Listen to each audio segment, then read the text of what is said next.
Hey, good afternoon, everybody. It's 7 minutes past the hour, 3 o'clock on this 27th day of November, Cyber Monday, following, Shop Local Saturday. And what do they call that? Shop Local Saturday? I forget. Small business. Small Business Saturday. Yeah. And then, that means, shopping with your mom and pop stores, Yeah. that kind of stuff. Yeah.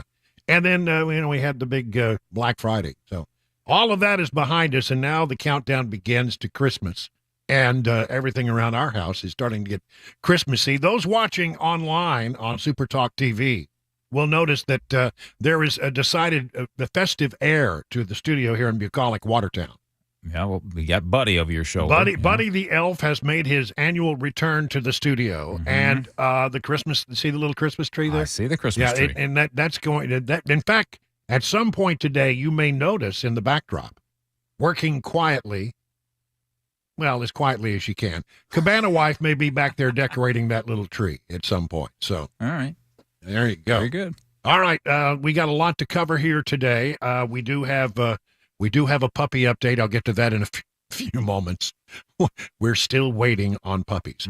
But let's talk about something a lot more serious, and that is what's going on in the Mideast right now. There was a ceasefire, as you know, that was supposed to go, 4 days.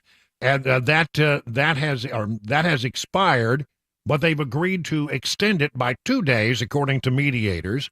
And there's some question about, well, is that a good idea, or are you by having a ceasefire, a temporary ceasefire, are you giving Hamas time to reset and become stronger?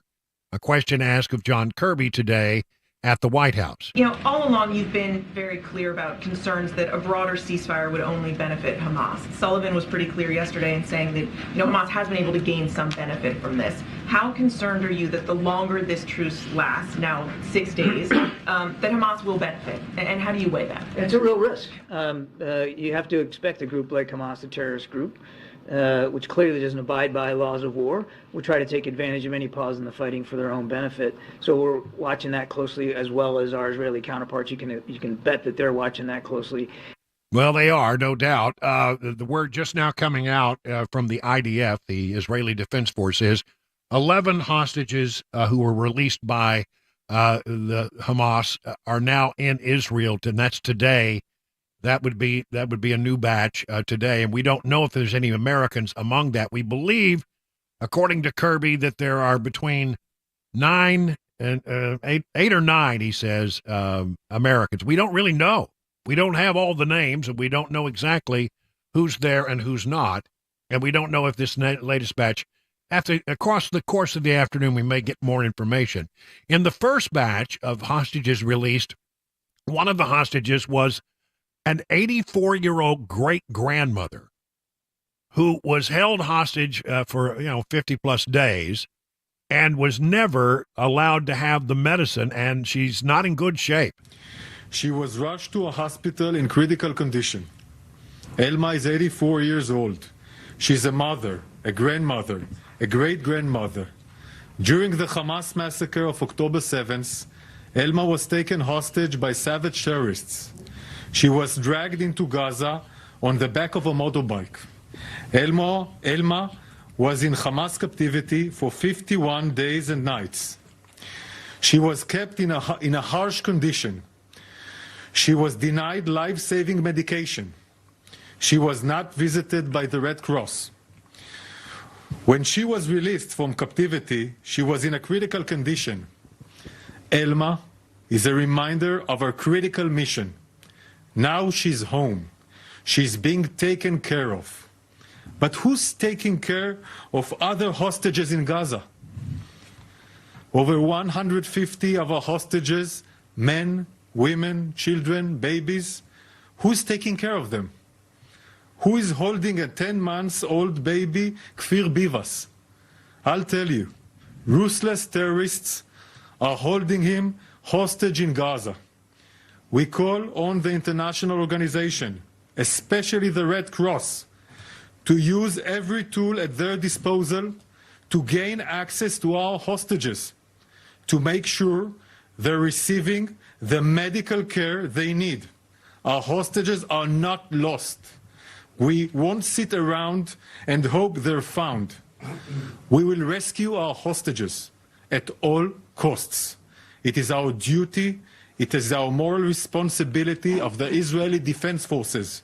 It's why we fight and why we must keep on fighting until all our hostages are home. Well, there's maybe around, this is a fluid number. It keeps changing based on new information.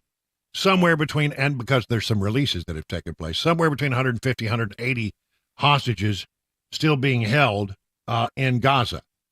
And there was a plane that carried around 100 patients out of Gaza, and their relatives arrived in the United Arab Emirates for medical care. Medical care is a problem because, as you know, Hamas often will put its command and control centers under, very, very sensitive civilian sites like hospitals and schools and religious sites. And so, when you do that, it makes, and you have to go in and you have to root out Hamas, then it sorts of creates a little chaos. And so they've done everything they can to take some of the patients who really need medical care and airlift them out of Gaza into the UAE. Meanwhile, Elon Musk is in the area. He is visiting with Israeli Prime Minister Benjamin Netanyahu, and he walked through one of the Israeli communities attacked by Hamas on October 7th, and apparently was very touched by it. It did come after the White House criticized him earlier this month for engaging on X in a post they deemed anti-Semitic. Orthodox Jewish commentator Ben Shapiro defended Musk's comments, and last week Musk sued the watchdog Media Matters for saying that X ads appeared next to anti-Semitic content. While in Israel, Musk watched a short film of the massacre, which included footage from the Hamas terrorists perpetrating the acts. If one's things, obviously, if civilians die accidentally, it's another thing to revel in the joy of killing citizens, he said during a live stream conversation with Benjamin Netanyahu on X. He said that, in his opinion, was evil. How did these hostages fare? Family members of released Israeli hostages, according to Breitbart, say that they were forced to sleep on benches during their 7 weeks of captivity, that they had to endure waits of up to 2 hours for the bathroom, and that they were often denied food. You heard about the 84-year-old great-grandmother, and in that story, as is recounted here as well. And then, let's see, Biden, always quick to step in it. Biden says that he's sorry after Muslim American leaders encourage him to apologize for questioning Hamas casualty reports. Quote, "I'm sorry. I am disappointed in myself. After questioning the number of casualties in Gaza, which were provided by the notoriously unreliable Gaza Health Ministry, President Joe Biden reportedly apologized to multiple prominent Muslim American leaders after openly questioning the accuracy of the death toll from the Hamas-run government. Biden questioned the figures during an October 25th press conference. I have no notion that the Palestinians are telling the truth about how many people were killed. I am sure innocents have been killed. It's a price of waging war." According to the Washington Post, Biden reportedly then met with 5 Muslim American leaders the next day and told the group, "I'm sorry, I'm disappointed in myself." The Muslim American leaders reportedly urged Biden to show more empathy to the Palestinians, and the president allegedly hugged one of the participants at the conclusion of the meeting. Many have questioned the number from the Hamas-controlled Ministry of Health, claiming that over 14,000 Palestinians in Gaza have been killed in Israel's war against Hamas. Well, look, the numbers out of Gaza have been, in the past, often inflated and not reliable numbers, and we've seen that time and time again. So it is right of the president to question him and then to apologize. What's that all about? I'll tell you what that's about. That's 2024 politics. The president is very, very worried about what he has seen around the country with young people taking this surprising and shocking to me pro-Palestinian, pro-Hamas sort of stance And he's also worried about the state of Michigan, if not the state of Minnesota, which Michigan, very important, of course, and could be a swing state.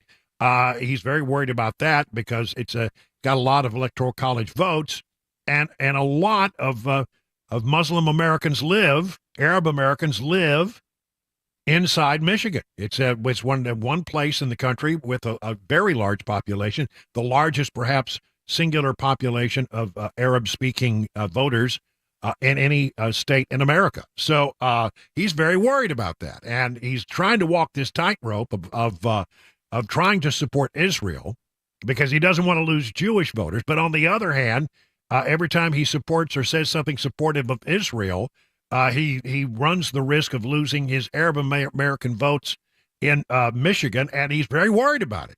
I mean, really, the numbers aren't looking too good for Joe Biden in a lot of the swing states, and Michigan is certainly one of them. And he is really, they're in a conundrum about how to walk that tightrope. And so when you hear things one day that seem like it's pro-Israel and then the next day pro-Hamas, it's because they're getting complaints from people who are, had planned to vote Democrat.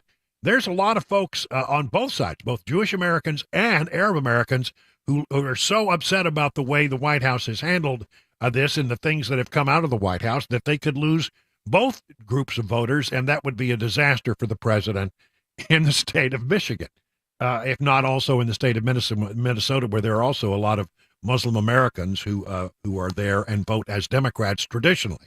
So there we are, sort of a catch-up. We will bring you the latest information during our newscasts, and if there is an update, we'll let you know. But slowly but surely, a number of these, the headline today, a number of these Palestinians, a lot of these hostages are being released by the Palestinians inside Gaza, being released by Hamas, and they're getting to the outside. What we don't know is how many are left. What we don't know is the condition of those that are still inside the Gaza area that were taken hostage on October 7th, but we'll continue to watch that very closely. And then the second bit of news today is that the thing has been extended. The ceasefire has been extended for at least a couple more days, according to the mediators who have been going back and forth between Israel, the United States, and Hamas. It is now 3:20 on Super Talk 99.7 WTN.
A man found dead inside of a Wilson County home. More hostages being released in the Israel-Hamas conflict. And a Southwest flight delays takeoff once a man is found, well, not where he's supposed to be. We'll have those stories at 3:30. Super Talk 99.7 WTN. And he's supposed to have more clothes on. That's what I understand. That's a heck of a story. You spoiled it. Well, I'm sorry. I didn't mean to give away the punchline. There's Mac Morey there in the newsroom, and he'll join us again for the newscast at the bottom of the hour, the top of the hour, and, of course, you don't want to miss at 5:25, Mac Morey's Wide World of Sports. It's a fan favorite. And there's Chris Webber wearing proudly his Georgia sweatshirt, his hoodie. I got to tell you, I know there was big stuff that happened in football, but I was otherwise distracted by other things going on, so I didn't catch a lot of it. I did catch the Dallas Cowboy game and saw Dolly Parton perform at halftime in that Dallas Cowboy cheerleader outfit. 77-year-old Dolly Parton getting it done out there. She pulled it off, and it was a great. And she didn't have any problems, with her earpieces this time. Maybe I should rephrase what I said. That she didn't pull off the cheerleader outfit. No. She pulled off the performance. That's right. That would have been a hell of a thing there. Right there. Well, we would have been talking about nothing else if that had happened. That's for sure. But no, that was a really great performance. And I mean, everything we were doing turkey and dressing and the whole thing about that time. We were getting ready to sit down and eat. And Cabana wife said, nope, halftime. We got to stop and watch Dolly Parton. And we did. It was great. And then, as I mentioned to Chris in a text message over the weekend, I drove down to Birmingham to spend some time with my niece and nephew, and then my sister and my brother-in-law were down there as well. And so it was a little family time, and apparently I was spotted at Buc-ee's by E. I didn't know that. I wish he had yelled. You thought you got away with it, didn't you? I don't. Well, I was by myself because we can't leave our pregnant dog alone. No. So Cabana wife said, "You go, be with your family." I made a trip down and had a quick trip back same day on Friday, but I made it about 2/3 of the way to Birmingham, listening to the new Dolly Parton, album called Rockstar. And oh my goodness, ladies and gentlemen, for $17.99, I've never had a better investment in my musical library. Really? I am telling you. I mean, there's some stuff that, I thought, well, I wouldn't have done that. I mean, like I wouldn't have done Stairway to Heaven, although it's a beautiful thing. I mean, I just think there's some songs so iconic, you don't even try. Yeah, don't touch those. Yeah. Gotcha. But she did, and it's not that they're bad. It's just they're very good. But I'm telling you, some of the cuts on that album are just, I mean, first of all, great rock and roll. Her voice actually works very well in rock and roll, and I would have never guessed it because she has sort of that high Appalachian sound, and I would have never imagined that it would cut through on a rock album, but I'm telling you, it does. And the people who produced that album and the players on that album, I was a big fan. My favorite cut is her and Joan Jett singing, I Hate Myself for Loving You, and a real nice remake of Satisfaction, by the Rolling Stones. Wow. Done with Brandi Carlile, of all people. Huh. And I mean, there's just some great juicy cuts all the way through it. If you get it and you're a Dolly fan and you like country and you like rock and roll, you're going to love this album. Because I mean to tell you, it's just really well done. The last cut, believe it or not, is a 10-minute and 44-second version of Freebird with Leonard Skinner. What? I've heard some of that one, yeah. And it's good. I mean, except that they can't seem to end the dadgum thing. It just the ending of the song just goes on and on and on and on. That's kind of Freebird, listen, Dolly, if somehow the word gets back to you, big fan, love the effort. You thought it was just a remarkable thing to do at age 77. To embark on something of that magnitude and then to pull it off so brilliantly. Wow. So really, I've yet to check it out, so I'm gonna have to listen. I'll have to tune in. Very quick, a puppy update, because many people, I said a lot of times, well, Monday we'll have puppies. It looks like we're going to have puppies on Monday. Well, Monday was the day that we thought we were going to have puppies, but they Well, the puppies need to cook a little longer in Mama's belly. Not quite done yet. Huh? Not quite done yet. We did a little test this morning, and the doc said we should probably think about giving it another day or two. So we'll go back and do a test tomorrow, and if the numbers look good, we'll have puppies. As I've mentioned, All right. French bulldogs need a little help sometimes. Apparently they do. Yeah. I think because it's like there's an alien growing inside her. There are aliens in her. Because laying on the couch, if you watch her, you can see the puppies moving inside. It's just like, oh. And so we're trying to figure out, well, how many are there? Well, I'm pretty sure there are at least 2. I think 3 is what I'm guessing. I thought you were leaning towards 4. Well, I was until I watched those puppies move inside, and I could see where they were. And, and I know there's 2. And I think there might be 3. Small dogs have small litters, and so she's a small little Frenchie, and she won't have a big litter. But we are waiting. The drop dead date, she's 60 days in. This is day 61, actually. And tomorrow will be day 62. At day 63, one way or the other. It's happening. Go time. It's go time. We're gonna have puppies by Wednesday. So tomorrow or Wednesday. All right. Let's go. Tomorrow, Wednesday. All right. It's now 3:30 on Super Talk 99.7 WTN.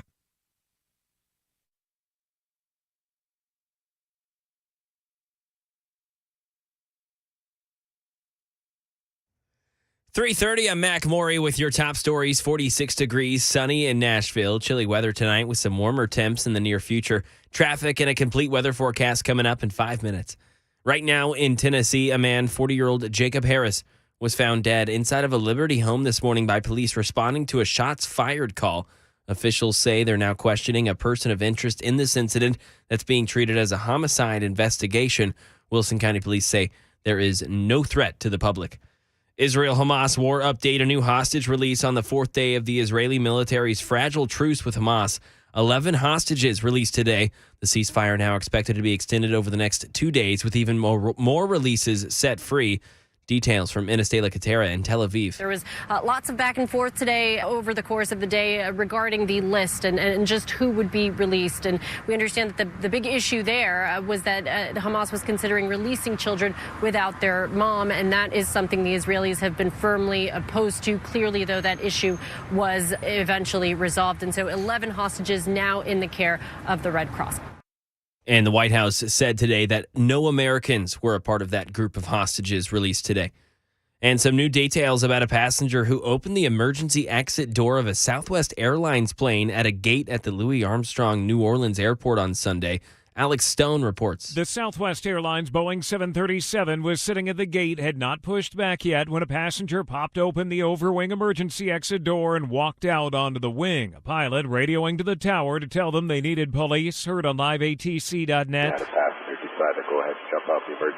The man jumped off the wing onto the tarmac, where he was held by ground crew and then was arrested by the Jefferson Parish Sheriff's Office. Deputies say the man was having a mental health emergency and was not aware of his surroundings. The 38-year-old from Atlanta remains under a mental health hold at a hospital. He has not been charged. And that is the latest news. Weather's next. I'm Mac Maury, WTN News.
337 on Super Talk 99.7. I'm Brian Wilson, your friend and radio buddy. It's my friend and radio body. My friend and radio body is picked up a couple of pounds because of the turkey and the dressing. But man, was it good! If my dressing was good, and by the way, first time I've ever deep fried a turkey. Oh, yeah. How'd that turn out? Well, it was really interesting. I mean, I did everything like you're supposed to do. You take the turkey when it's, before it goes in, when it's still wrapped, and you dip it into the container, and then you make sure that you're not going to overflow with water.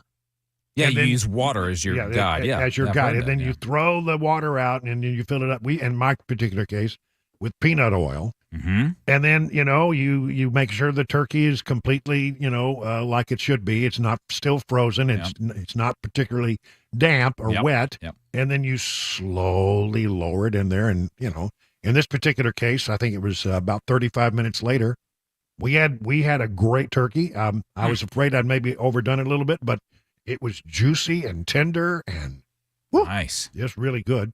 And I made the dressing. Cabana wife would not let me have the slimy green bean casserole that I love. She insisted on doing hers, which is upscale. But as a concession, I got canned yams with marshmallow on top, which something that's not part of her tradition. And it was just, boy, I'm telling you, ate like a horse. It was really good. Yeah, same. Ate way too much, too much on too many occasions. Because it's never just one meal. No, it's multiple meals in the same day. Yeah, I know. And what about you, Mac? What did you do besides watch a lot of football? Oh, yeah, a lot of football, yeah, and a lot of food. And, yeah, like you said, just the leftovers and the second serving of leftovers. Yeah, we went to Hannah's parents, and her mom's Polish, so she cooked some Polish, versions of the Thanksgiving sides. Her stuffing was a little bit different. Was it good? Oh, it was great. Oh, yeah, and she had this, this beet salad sort of thing that you could eat with your turkey and your stuffing that was really good, kind of sweetened it up a little bit. It was good. You do mean dressing, right? Yes. Sorry. Okay, not stuffing. My fault. My mistake. Listen, that's a word that is banned on this program. It's not stuffing, it's dressing.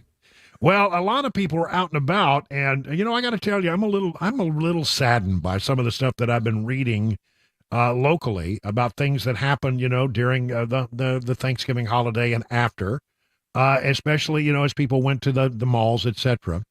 And so people were out and about, right? And I saw this story on Channel 4. Drivers on edge after two shootings on Nashville's interstates. Two shootings that left one dead have drivers on high alert this holiday weekend.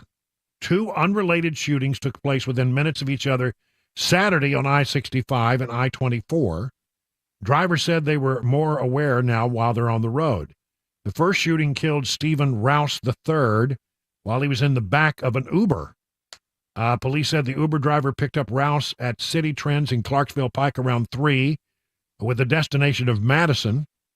The driver told police a white Nissan Maxima was at the pickup location, began following them as they got on the interstate. The Maxima continued to follow as the driver approached the 65 and I-24 exit, pulled up alongside the Uber.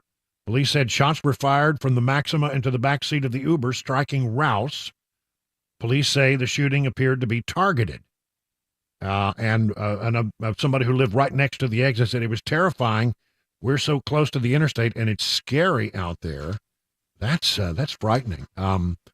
Police are also investigating after one was shot during a possible road rage incident. Oh, come on, folks.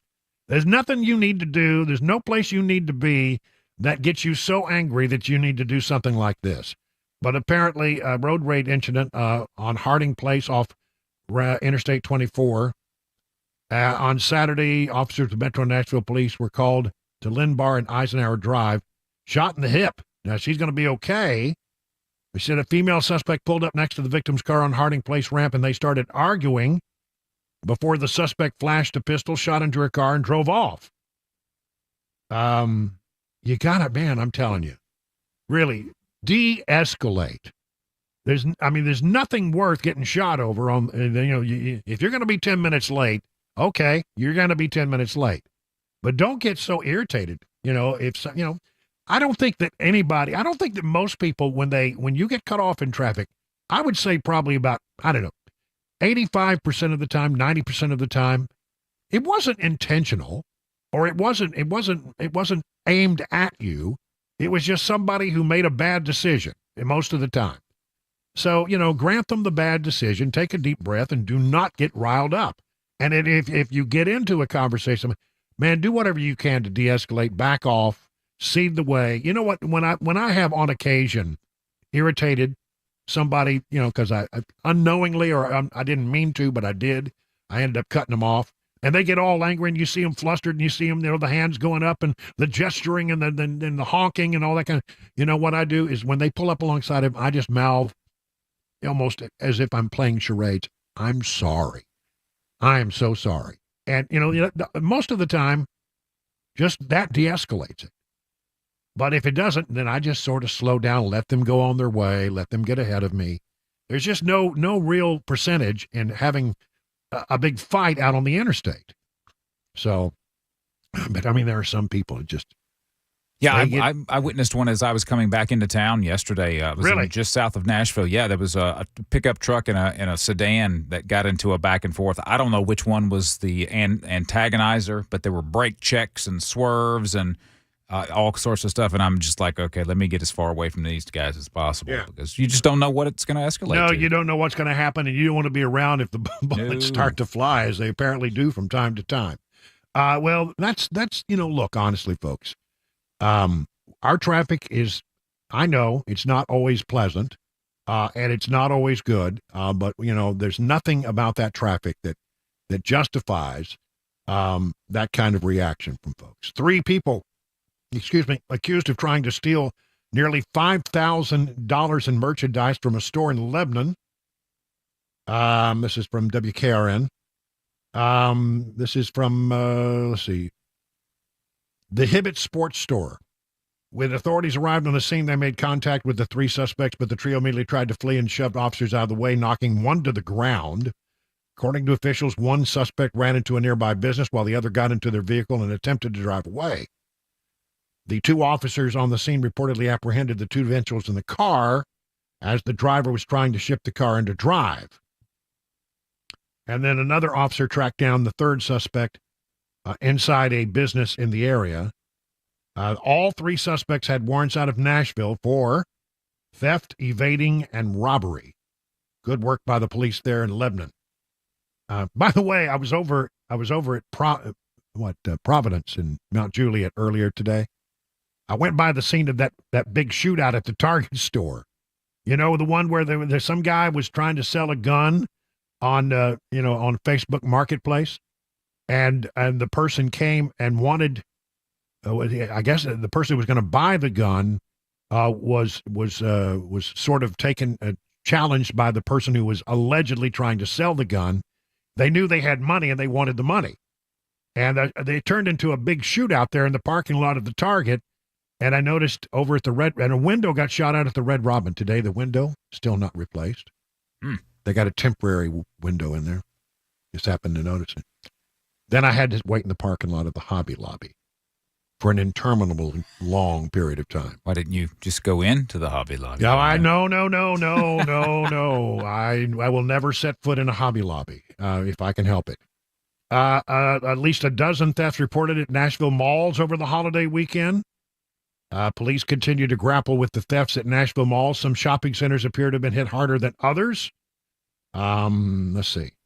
Increased security did not stop the thieves from targeting popular stores in the newly opened Tanger outlets in South Nashville and Opry Mills, which is one of the biggest shopping malls in the area, of course. Also the location with the 4th most arrests in Davidson County. So nearly a dozen thefts reported at 2 of the city's main shopping centers over the Thanksgiving holiday weekend. Security heightened at the mall at Green Hills after multiple violent thefts at Louis Vuitton, Gucci, and Nordstrom, where in some cases bandits reportedly used bear spray. Oh, I bet that was nice for everybody else that was left behind to facilitate their getaways. That's really bad. But retailers, and this is something that retailers around the country are talking about. I read one retailer had lost $1 billion, $1 billion with a B dollars, to theft and stealing, shoplifting. And other Tennessee news quickly. Tennessee middle school administrator reassigned after allegedly showing up to school basketball game drunk, allegedly. This from WSMV.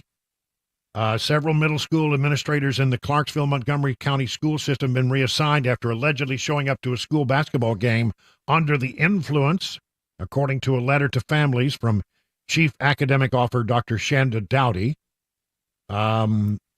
They've been removed from New Providence Middle School after events at a basketball game on November 9th. It is alleged the administrators who showed up at the game late, consumed alcohol, were under the influence. So although an administrator was assigned to attend the game, no administrator was present. It was also reported that later in the evening, all 4 administrators returned to the building while the game was still in session, and based on interactions with others, there were allegations that they had consumed alcohol or were under the influence of alcohol. If you have an iPhone and you got the new update, local police, and by the way, just people all across the country are being told to be very careful about a new feature called Name Drop. That, as I understand it, it allows you to easily share your contact with another iPhone or Apple Watch by holding the devices just a few centimeters apart. And you can like, hey, here are my deets, here are my details, here's my my phone numbers and all that kind of stuff. And you, if you get them close together, apparently it just transfers it over. You exchange. Well, you can turn that off, but the thing is, a lot of people are afraid that you may be giving away, your very, very, like your address and all of. I mean, I don't know what you put in there, but I got a lot of stuff in mine that I don't want anybody seeing. And I have one that I'll share and one that I don't share. You could end up, having a lot of information, going to somebody that you don't want to if you accidentally get too close to somebody's phone or somebody comes by and brushes your phone and gets your information. I don't know. They're just saying being careful with it, and you can go to general settings and turn it off. It says the company said Name Drop only works for sending new info, not updating contacts that's already in your phone. They share their concern that the feature's impact on iPhone users' privacy. It turns on Name Drop by default. If you want to turn this off, go to Settings, General, AirDrop, and switch the Bringing Devices Together option to off. And if you have a child, don't forget to change the settings on their phone as well, because you don't want your kid, giving out personal information like that to anybody as well. So you have been warned. It is 50 minutes now past the hour of 3 o'clock on Super Talk. Hey folks, Paul Winkler here. When we get to retirement, what do we want to do? We want to go and kick back, right? But we also want to take an income from our investment portfolios. And there are a lot of common myths that I hear about how do you take an income from an investment portfolio. One is that people will get into, this was really big a few years ago, really big, real estate investment trust. Real estate gets rented and it kicks off an income, and then you have some kind of dividend that's paid, and because the REIT has to pay out most of the dividend, it's a great way to take income in retirement. But what happens, like what happened recently, when all of a sudden the properties go unrented? What happens to your income? Bye-bye, it's gone. Another thing that I see is this: people buy stocks or stock mutual funds that are dividend paying, and what we'll do is we'll live off the dividends. Well, what is the dividend? It's part of the earnings of the company. So you got the earnings of the company, right? And then what happens is the company may pay out some of the dividend, and they call that a dividend when they pay it out, or they may retain some of it, and it's called retained earnings. Well, the problem is this: what if the company's earnings go down? Just like the real estate investment trust up here, what if the earnings go down? What happens to your dividend? It goes away. All of a sudden, it's bye-bye to your retirement income. So what do we want to do? We want to diversify way better. If you look at the academic research on investing and how to take income from a portfolio, quite often what it is saying, okay, I'm going to have some money in various asset classes.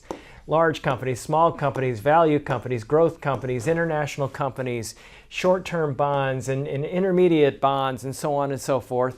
And what I do is I look at these different areas of the market, and they have a historic return. And what happens if the portfolio does this area of the market does better than this one? Well, in that particular year, I'm going to take income from this part of the portfolio. Then the next year, maybe this area does better than everything else. I'll take income from there. So what I'm doing is diversifying, which is an age-old concept. I mean, good grief, Nobel Prize winning concept of investing. And I actually apply it to taking income from a portfolio. So why is it that we often see this kind of stuff? It's because of the fees and the commissions and all of the incentives to sell you things that maybe aren't in your best interest. And a lot of advisors, you look at it, they aren't held to a fiduciary standard. In other words, they don't have to keep your best interest first. Paul Winkler Inc., we hold ourselves voluntarily to that standard, and we actually disclose it in our disclosure brochures. So if you want to know more about what we do and learn more and educate along the way, go to paulwinkler.com. Set up a free 15-minute phone call so that you can learn more, become an educated investor. First step is easy. paulwinkler.com, free 15-minute phone call, and get started ASAP, because you can't afford to wait. You've got to make sure you get this right. You don't get a second shot.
More hostages being released by Hamas, a homicide investigation in Wilson County, school vouchers in Tennessee, and a Vanderbilt athlete in trouble with the law. We'll explain at 4 o'clock right here on Super Talk 99.7 WTN.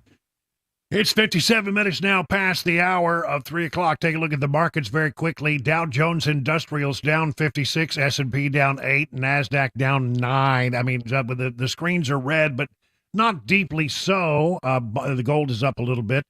But a lot of people are looking at not only what happened on Black Friday, but what happened on Cyber Monday as people start to buy their gifts online and across the board. Let's check in with John Maxon over Beacon Capital Management for more on that. Hello, John. Hey, Brian. Yeah, after the Thanksgiving holiday, the market was pretty flat on the day, but what wasn't flat was consumer spending. We're in the holidays. Everybody's getting ready to buy Christmas gifts and everything else, so the consumer was definitely out in demand over the weekend. Thanksgiving sales over that weekend were up 7.7% year over year. That's super strong. And sales each day surpassed $5 billion. Electronics were up huge, a lot of TVs and things of that nature, 171%. But Cyber Monday today, the estimates are over $12 billion of consumer spending. So a lot of spending going on. That's a good sign for the economy, at least initially. Consumer confidence, inflation data later this week, but a lot of spending this weekend. All right. Thank you very much, John Max. Learn more about all the things they can do for you over at Beacon Capital Management by going to their website, askbeaconnow.com. It is 58 minutes past the hour of 3 o'clock on Super Talk 99.7. Well, you've heard me rave about these folks from time to time, and it's because it's a really good company run by really nice people who will treat you well and treat you honestly. I'm talking about United Structural Systems.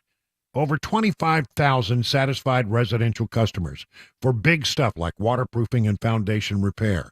And how does it work? Well, you just call them up at this number, 615-488-7855. They'll come out and assess what kind of situation you've got. It could be a big problem, could be a small problem. You don't really know because that's not your area of expertise, but this is what they do. And they'll give you their best judgment and tell you what they think you need to do to make it better, to fix your problem. And then if you decide to go forward, you don't pay a penny until the job is done and you are completely satisfied. I mean, they do their best. They guarantee their best at USS, serving Middle Tennessee, Southern Kentucky, Western Kentucky, Northern Alabama, online at ussTN.com. Or again, call that number, 615-488-7855.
.401, I'm Mac Morey with your top stories. 44 degrees, clear and sunny, set to get a little chillier tonight. We'll tell you what happens later on this week with the temps, traffic, and a weather forecast coming up in 5 minutes.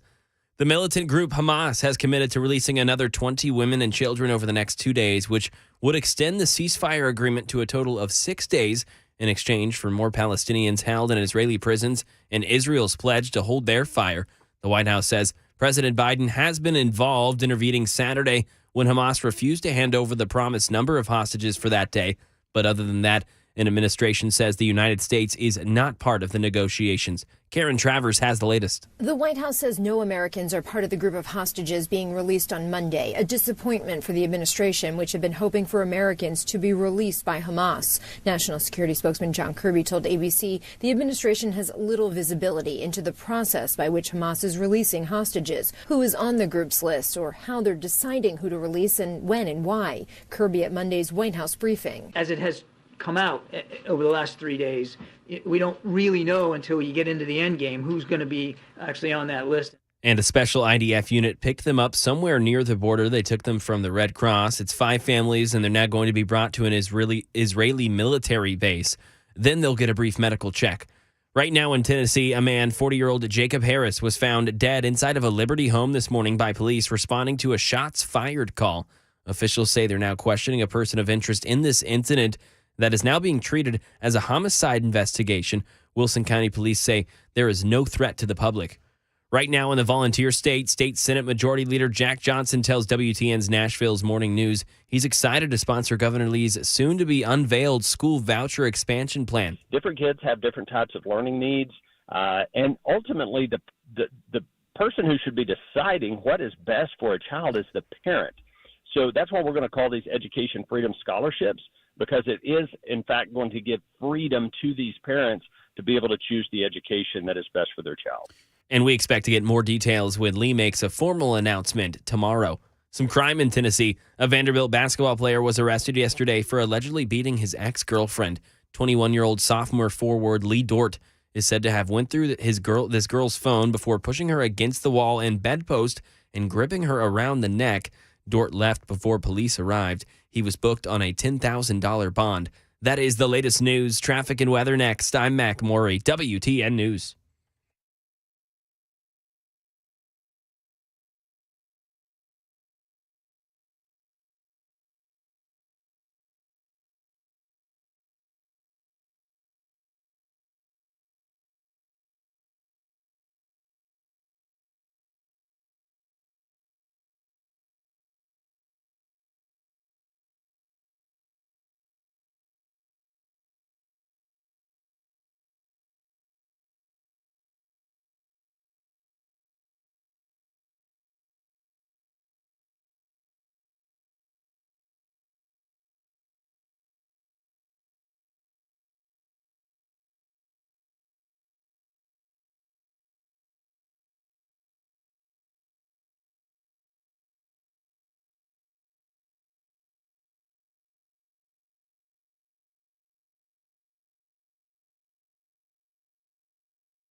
Good afternoon, everybody. 7 minutes past the hour of 4 o'clock. Hour number 2 of the drive now underway on this Monday, November 27th.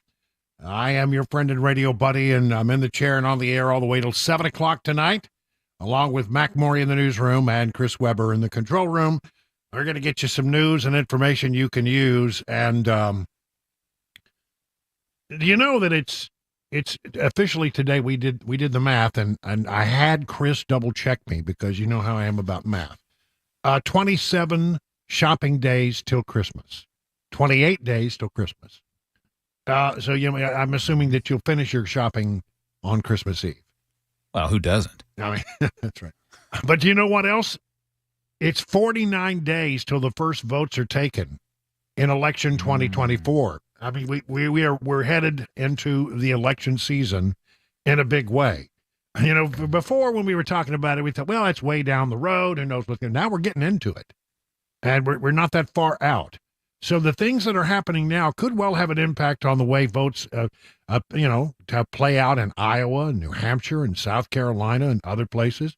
It's going to be interesting to watch as we get going. I have been telling you this, but it's interesting now to watch Democrats start to squirm as they come slowly to the realization, well, I don't think it's all that slowly, quite frankly. I think they knew this all along, that things are not looking too sunshiny for old Joe Biden as far as reelection is concerned. Let me just run through some of this stuff that, here's a story from Politico. I look at Politico and I look at The Hill and I look at some other, and Politico seems to lean a little more to the left. So I consider this us eavesdropping on Democrats talking among themselves. The polls keep getting worse for Joe Biden. November started off with the New York Times Siena College polls. We talked about that, showing Trump ahead in 4 of the 6 swing states. But more indicators of Biden's electoral peril soon followed. The president's standing in head-to-head matchups with Trump is falling. Among the latest surveys this month from 13 separate pollsters, Biden's position is worse than in their previous polls in all but 2 of them. So 13 out of 13, 11 show Biden in a worse position than he was before the last poll that they took, and only 2 showed him slightly improving himself. And some of this is within the margin of error, but some of it is not, actually. It's just outside the margin of error. So what is their observations about what's happening to Biden? He's losing young voters, they say, but it's unclear how many. NBC poll had a stunning result. Trump led Biden among voters younger than 35. That really is astonishing. 46 to 42%. So there is that. And I think it has something to do about how old he comes across and how feeble. And I think that they're looking at this guy and they're looking that he's just not up to the task. Biden's approval ratings are headed downward while Trump's vote share is spiking, they write. Biden's sagging margins against Trump are one thing, but there are 2 other trend lines under the hood of these polls that spell trouble for the incumbent. First, his approval rating, already historically low for a president at this point in his first terms, has been ticking down. Biden's approval rating dipped down to 38% in the 538 average earlier this month, the lowest since July of 2022. Similarly, when Biden hit 40% in Real Clear Politics average this month, it was his lowest reading since August of 2022. It's not just the Middle East. They say Biden's been slipping in the polls for months. It's common to try attributing any change in a president's poll numbers to recent news events, such as Israel's war with Hamas, but for Biden, the reality is a bit more complicated. One average from 538 shows a fairly steady decline in Biden's approval rating dating back to May. Real Clear Politics goes back to April. Meanwhile, Trump's average favorable rating has actually been steadily increasing over the past 2 months, rising from 39% on September 1st to 42% as of Wednesday afternoon. That's a good trend for Republicans. Swing states, they write, are moving away with the rest of the country away from Biden. The bad news for Biden is it isn't confined to the national polls. That's despite a 3-month-long advertising campaign to boost the president's numbers. Since mid-August, Biden and the Democrat National Committee have spent about $12 million on swing state TV ads. You don't see them, but boy, if you're in a swing state, you are seeing them. And according to the tracking firm Ad Impact, For most of the fall, Biden spent about $1 million a week, though that's been roughly cut in half for the past few weeks. And then there's the third-party candidates are having what they say is an uncertain impact. I will tell you this about that. You may think that it's an uncertain impact. I think that's a generous assessment.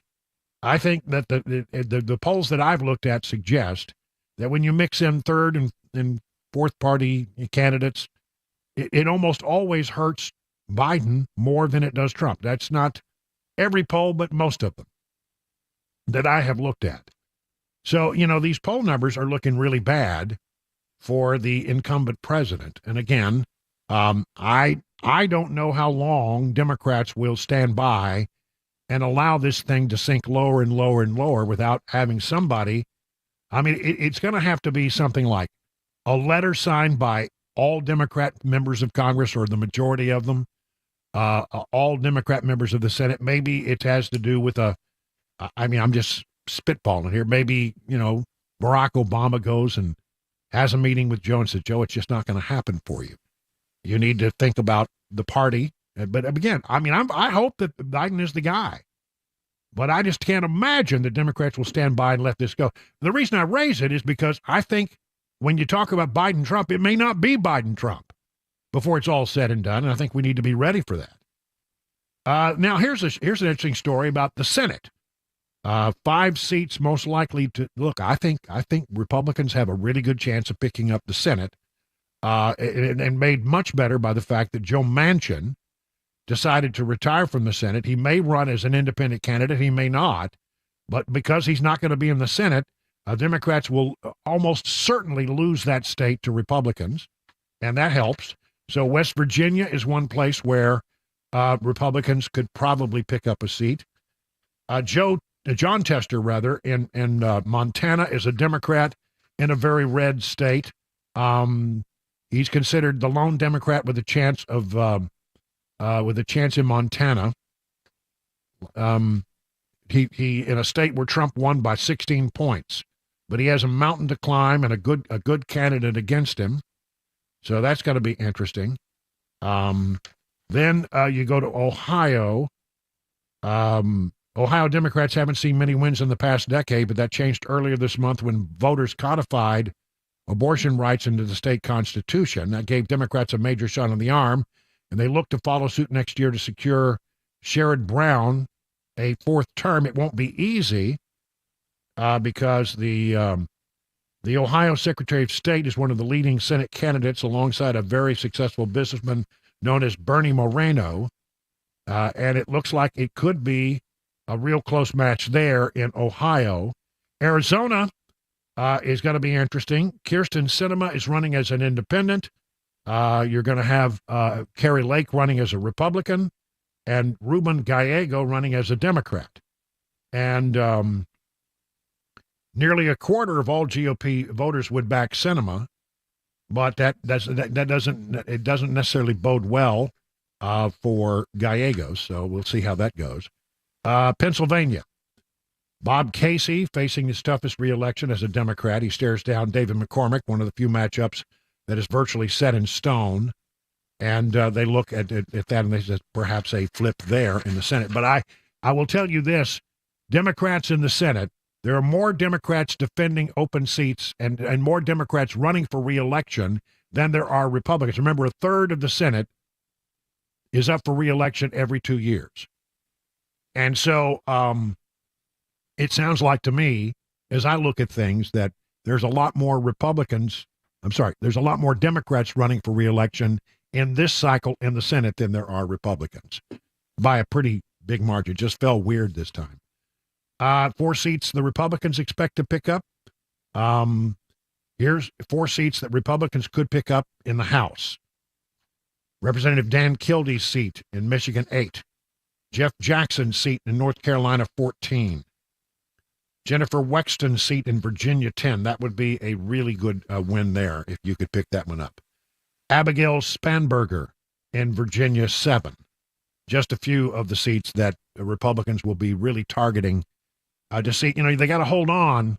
They need to grow their majority. And I think the chances are that the Republicans take the Senate are much better than the chances that Republicans will hold the House. Now, I think they probably can hold the House, but I'm saying it looks like it's going to be close. And every time we get into these House races, it turns to be very close, and there's some big issues that are going to be driving a lot of people to the polls. Let's see what else. Oh, yeah, this story, I just want to throw this out here. Everybody always says, Wilson, you're talking pie in the sky because it doesn't matter what the polls say if there's cheating that goes on. Well, here's a couple of stories about that. Well, here's one story about that. Key Swings County. There's some places that are key swing states, and sometimes those states come down to a key swing county. And so listen to this story from westernjournal.com. Troubles with electronic voting machines in a key county of an important swing state have many voters and officials worried about the reliability of the 2024 elections. According to reports in Northampton County in Pennsylvania, the swingiest of all the swing states, they have now experienced it 2 elections when voting machines glitched, and many are calling for answers ahead of a contentious 2024 election. The machines reportedly glitched. That's a very vague term. How did they glitch? With fraudulent votes in a 2019 race for judge in the county, and while that experience did not become a big deal for many, the problem cropped up again this year. Now, with 2 glitches in only a few years, county officials are scrambling to reassure voters that the machines are still secure and reliable. We're at the peak of mistrust of one another. But until that subsides, counties like ours need to be nearly perfect, and I think the system allows us to do that. They're standing by their system. Should we get rid of these machines? One of the things I've learned is the machines, they have a great deal of redundancy built into them. I don't care about redundancy. I care about accuracy. I want to make sure that they have a way to identify the glitch, figure out what caused the glitch. They say, well, an employee error. And they said, don't worry about it because paper ballots were recording the real vote when the touchscreen seemed to show something different. Okay. Doesn't inspire me. Doesn't fill me with great confidence. And then there's an interesting story. You can find this on yourfarm.com if you want to read it a little deeper. It's a story about, okay, let's assume that Biden gets out. Who will then be the Democrat nominee? Well, they talk about how it could be a battle between Kamala Harris and Gavin Newsom, and the story talks a little bit about how that might happen, what might potentially occur, and they say it won't be pretty. It's going to be Harris is proven rather maladroit. That's a very nice way to say she has not inspired confidence, and her speeches are mediocre with poorly thought out ad libs. Her awkwardness with voters is positively Clinton-esque, Hillary Clinton-esque, not Bill. After spending her life in the progressive hothouse of California, Harris has shown little ability to build appeal in the other more centrist 49 states. Given the unpleasant portfolio of illegal immigration early in the administration, she failed to distinguish herself. If she has any real policy responsibility today, it is not apparent, writes themessenger.com. 21 minutes now, past the hour of 4 o'clock on Super Talk 99.7 WTN.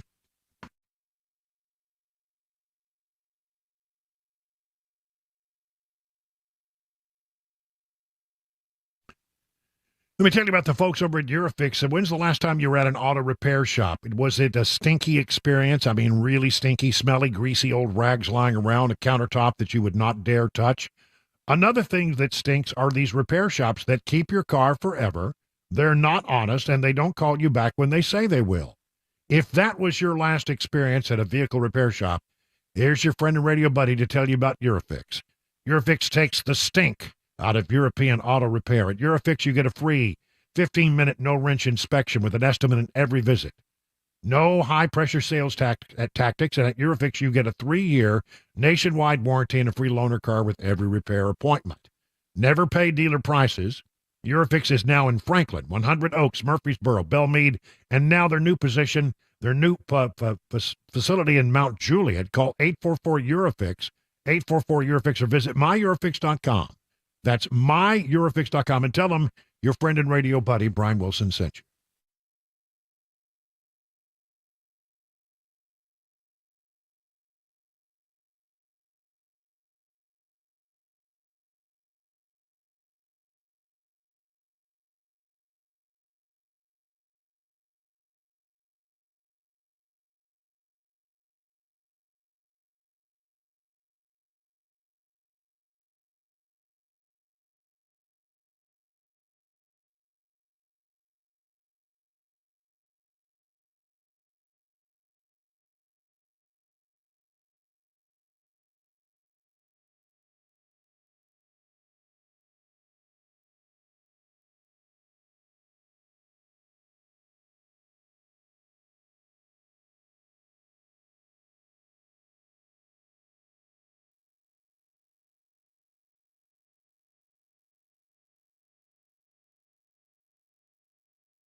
Foreign aid packages to Ukraine and Israel being discussed in the Congress and House, and we'll also have today's money news. Those stories at 4:30 on Super Talk 99.7 WTN.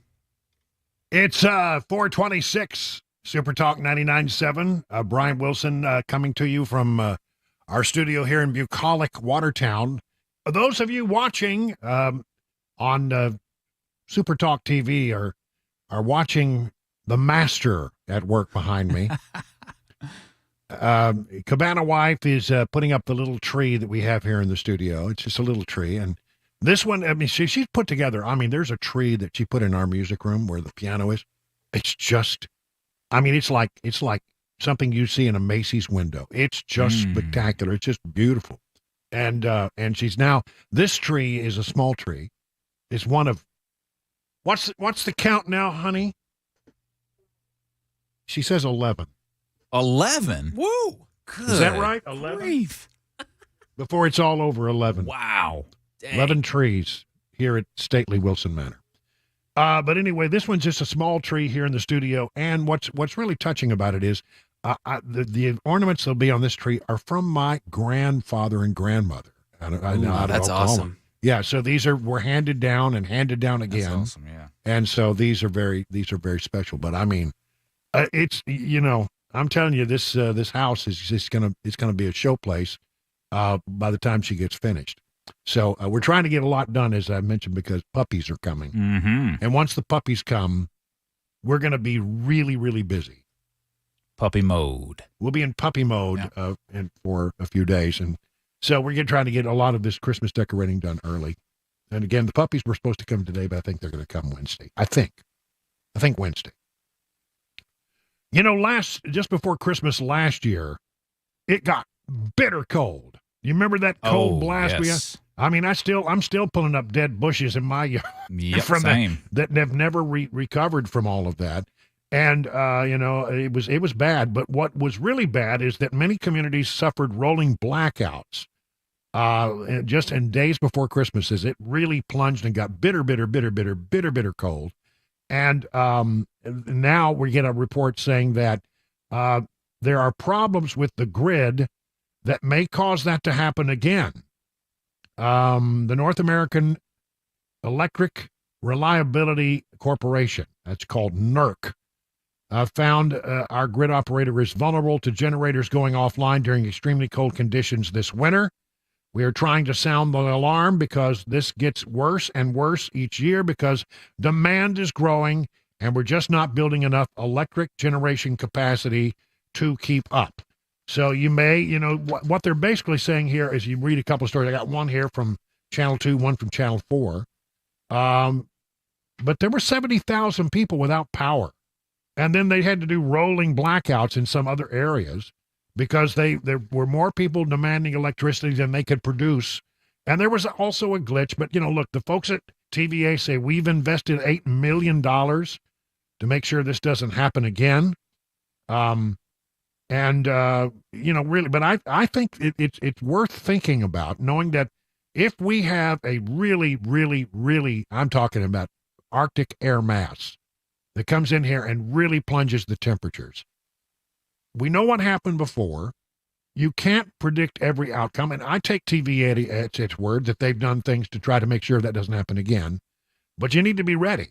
And what does that mean? Well, have a plan, a backup plan. You won't be probably unless it's an ice storm and you lose power lines. If you're just doing the rolling blackouts, you're probably not going to be without power all that long because they roll them around and everybody has to share. And you'll have a chance to heat back up when the electricity comes back on in your area. But they have to do something called load shedding when the demand overcomes the ability for them to supply it. And so they actually shut down on a rolling basis some of the electrical systems around the area so that they can continue to keep them from collapsing completely. I don't think we're over the concerns. I take TV at its word that they have done a lot to try to fix this problem, and they have plans to better explain to people what might happen. But I think we are all well advised. Batteries in your radio, just do things that you might need to do if you have to be without electricity in cold weather for a short period of time as we get ready to head into colder temperatures. It is now 31 minutes past the hour of 4 o'clock on Super Talk 99.7 WTN.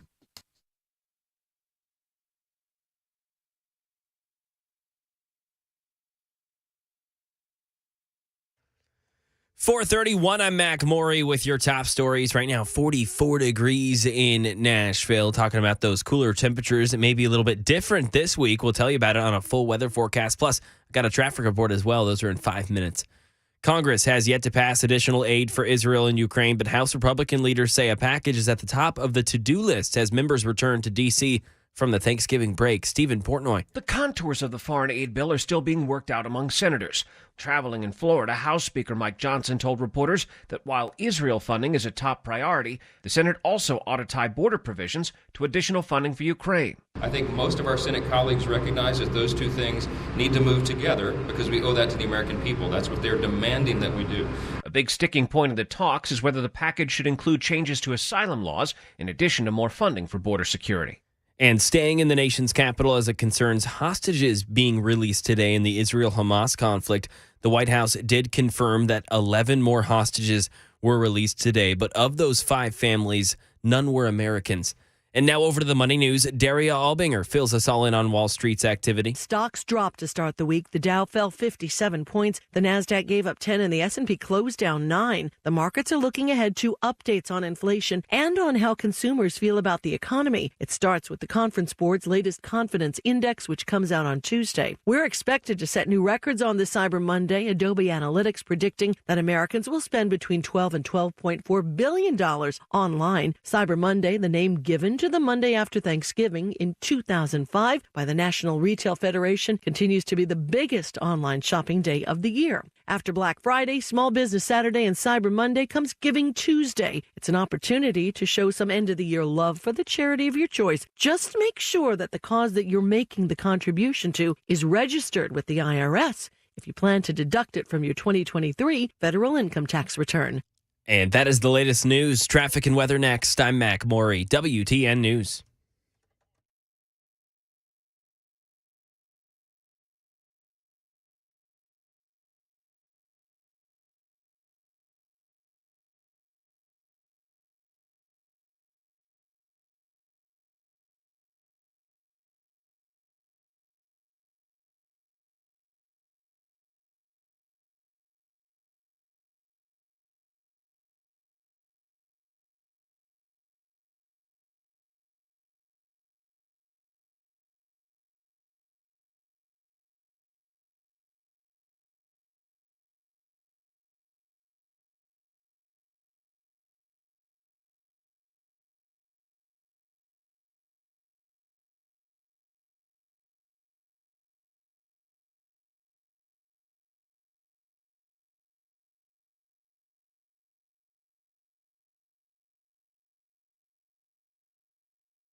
I want to talk to you about Nashville Golden Coin and about gold in particular. Gold has been used as money for millennia. It's a tried and true store of value consistent across generations. Some have observed that generational wealth has three components: land, art, and precious metals. Well, land, with the interest rates today, it's hard to buy. Art, well, that's hard to evaluate, but, precious metals are a really good practical solution for some. Gold, platinum, silver. Inflation is currently decreasing the value of your money, and gold and silver can be a safe haven during uncertain economic times. Maybe you have some gold that was given to you and you're not sure what it's worth, or you're just curious about precious metals in general and want to learn more. Well, do what I did. Go to the place where you can get a great education, Nashville Golden Coin. I mean, you go in, you sit down, they'll explain things to you. By the way, if you have old coins laying around the house, you think they might have some value, bring them in, and they'll give you an assessment. I mean, I found out some coins I had in my dresser drawer in the sock drawer worth about $1,600. I had no idea. Listen, it's Nashville's real money source. Get your one-on-one appointment by going to NashvilleGoldandCoin.com. That's NashvilleGoldandCoin.com.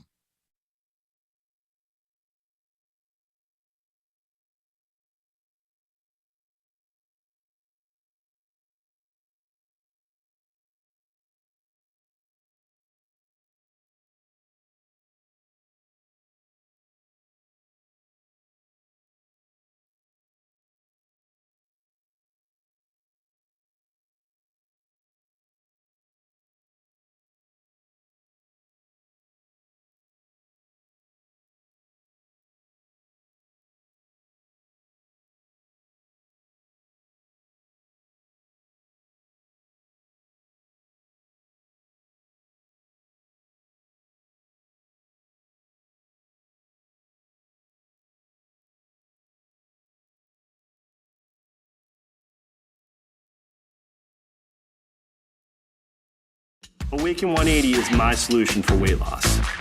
Laughing, learning, friendships. Not the words normally associated with trying to lose weight. But with Awaken 180, you're not trying. Weekly weight loss while gaining the tools to keep it off. Free support for life, friends for life. Learn how over 17,000 clients succeeded with the solution for weight loss.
It's, well, for all practical purposes, 39 minutes past the hour of 4 o'clock on Super Talk 99.7. Brian Wilson in the chair on this 27th day of November.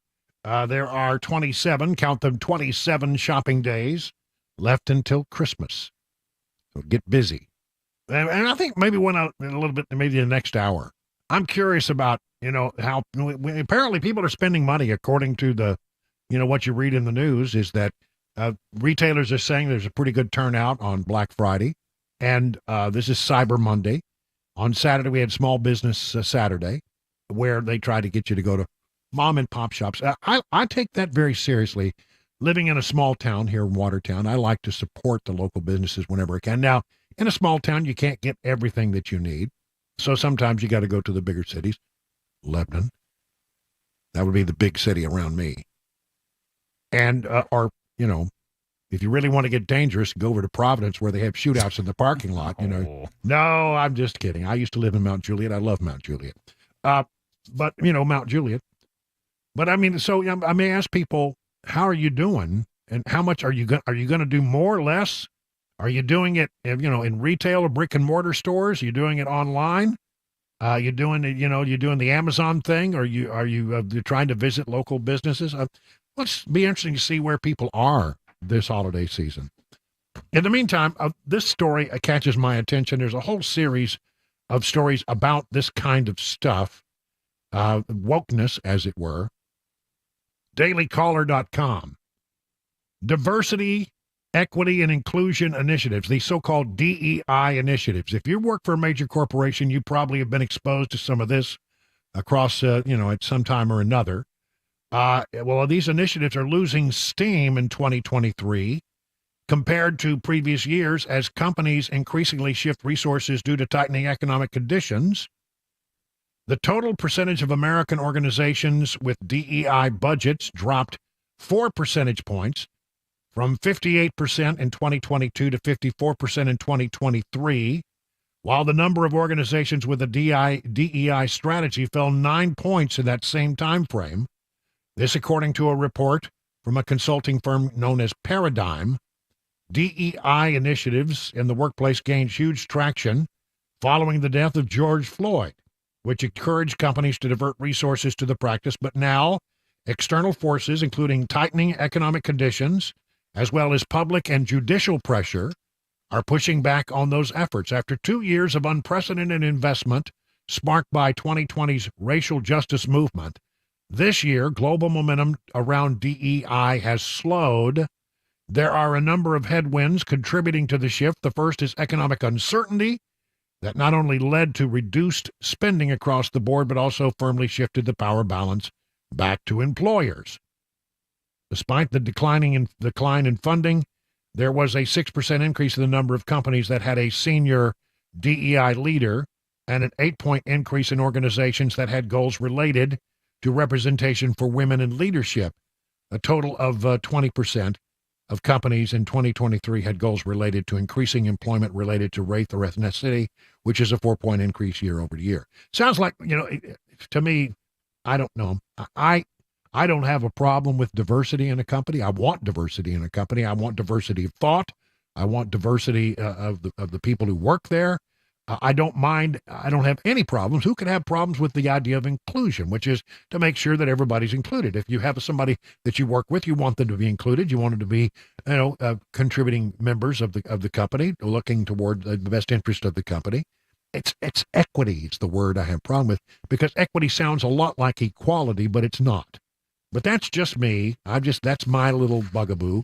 And it sounds like if they're making adjustments to DEI programs, it's with this idea of equity, which means, in my mind, equality means that everyone has the same opportunity. You get in, and if you have two employees, you have one who has really puts their nose to the grindstone and really makes a good employee, goes the extra mile, and shows some initiative. Then I think that person has been given an opportunity and they've done something with it. On the other hand, if you have an employee that comes in and started at the same place as the other employee, but doesn't really seem to care much about, the company, works to the rule, works, the very bare minimum, doesn't show any initiative, I don't think that person should automatically advance. That's where I get into having problems with the whole DEI thing. So apparently it is starting to slow down. Here's another story, same topic. And this one is from thehill.com. DEI efforts lose momentum after Supreme Court ruling. As the topic of diversity, equity, and inclusion has become more politicized, a new report has found that DEI efforts have lost momentum. It says it's about the same report.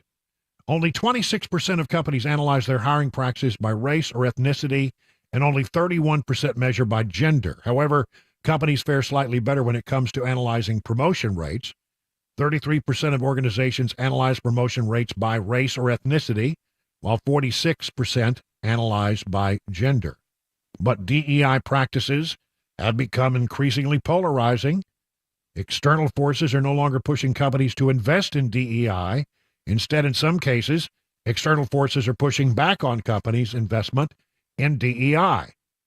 So, you look around your company this year. If you've had a lot of DEI, it had to go through the training sessions or whatever. You may find that some companies are backing off of where they were before. This story irritates me a little bit because I am increasingly convinced that there are things going on in our schools that we need to be on alert for.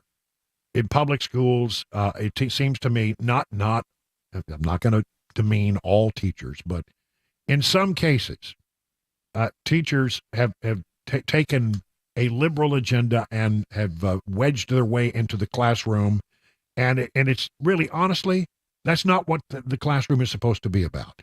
The classroom's about, can you teach me how to read? Can you teach me how to do math? Can you teach me a little bit about history? Can you prepare me for the things I'll need to know before I go out into the world as an adult? That's what education should be about. But increasingly, it's become, the DEI movement and CRT movement has moved into the classroom in a big way. And I don't think it's the place for it, quite frankly. I really don't.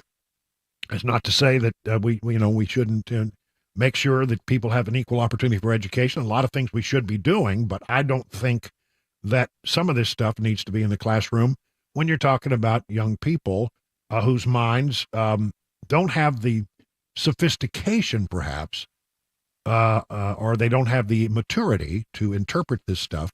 Here's a story. On Saturday, parental rights groups Mom for Liberty posted pictures of a package they received in the mail. This is in Seattle, which contained letters that students from the Seattle Middle School allegedly made in class, claiming that their organization, Moms for Liberty, was bullying LGBTQ youth. The package had a return address of Seattle Public Schools, and it came from headquarters of the district. In the package were cards that appeared to be drawn by children, directly calling out the organization with such phrases as "say gay," "stop being a rat," "stop bullying and excluding LGBTQ youth." The message was repeated multiple times on multiple cards. The letter was in enclosed packaging from Ann Christensen, a social studies teacher and a coordinator of the Gay Straight Alliance at Jane Addams Middle School in Seattle. The letter read, "Dear Moms for Liberty, please read the enclosed cards from concerned middle school students in Seattle, Washington." Well, why did they become concerned? Why was this something that would be done in a classroom during instruction time? Look, again, I don't have any real problem with gay people. I don't have a problem. If that's where, I guess there's enough libertarian in me. You be you. You live the life you want to live, and let me live the life I want to live. But, pick and choose your places where we're going to have these kind of conversations. And the classroom of a middle school, I don't think is particularly the place where I want to see that happen. Not for my kid, but, that is happening more and more and more. So I say to you again, parents, pay attention to what's happening in your child's classroom. Have conversations. Look at the stuff that's coming home. Take a look at it. Spend some time. And if you have concerns, I don't think there's anything wrong with you raising those concerns in a way that is not threatening or angry. Just say, hey, what's going on with this? Why are we doing this? I think a lot of times you find that it's one teacher or a couple of teachers, and that the administrators don't know much about it, and they're surprised as you are to find out what's happening in their own school. So I think it's worth your time to really focus on the things that your kids are bringing home. We're going to be talking more in the next few days about the governor's plan for vouchers, which I want to hear all the details. I want to read the report. I'm a big fan of the idea of vouchers, so that you can take, if you got a kid and you live like in Davidson County, there are schools that are failing. And if the idea here is that you would get money from the state and you could take it to a charter school or a private school, and that the money would follow the student instead of automatically going to the school districts. Now this gonna irritate a lot of people, because we're changing the way we do things. But I think in a time and a place where it seems to me that public schools are failing our students. I mean, look at the math grades, look at the English grades, look at what happened, and how far kids got behind during the pandemic. If they're not able to get it done, why should the parent have no option? So I love that idea. I hope that when we hear all the details, as they're coming out this afternoon, but I haven't had time to study them. But if we get into the weeds of that thing, I hope that we have a lot more opportunity for kids to go to schools where they can actually succeed and not be exposed to stuff like some of the nonsense that I've been reading you. 51 minutes now past the hour of 4 o'clock.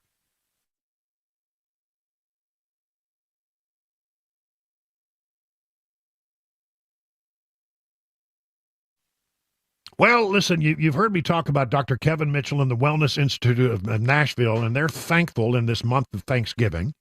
And you've got a few days left to take advantage of their November 2023 special. Here it is. 2 new patient appointments for $23. That's right.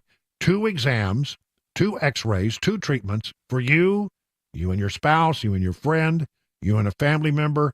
Appointments must be booked together, but it's a heck of a deal. If you've got someone in your life that has tingling, numbness, weakness, back pain, you've heard the term disc bulging, disc herniation, spinal stenosis, they've got some great therapies, including this non-surgical spinal decompression that can really, really help you out. So take advantage of this deal. I mean, look, $23, that was amazing.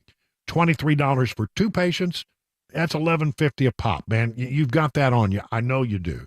Take advantage of the Wellness Institute's 2-patient exam, x-rays treatment for $23. Here's the number, 615-246-5009. Again, 615-246-5009. Learn more at painisbad.com. Hey folks, Paul Winkler here. When we get to retirement, what do we want to do? We want to go and kick back, right? But we also want to take an income from our investment portfolios. And there are a lot of common myths that I hear about how do you take an income from an investment portfolio. One is that people will get into, this was really big a few years ago, really big, real estate investment trust. Now, real estate gets rented and it kicks off an income, and then you have some kind of dividend that's paid, and because the REIT has to pay out most of the dividend, it's a great way to take income in retirement. But what happens, like what happened recently, when all of a sudden the properties go unrented? What happens to your income? Bye-bye, it's gone.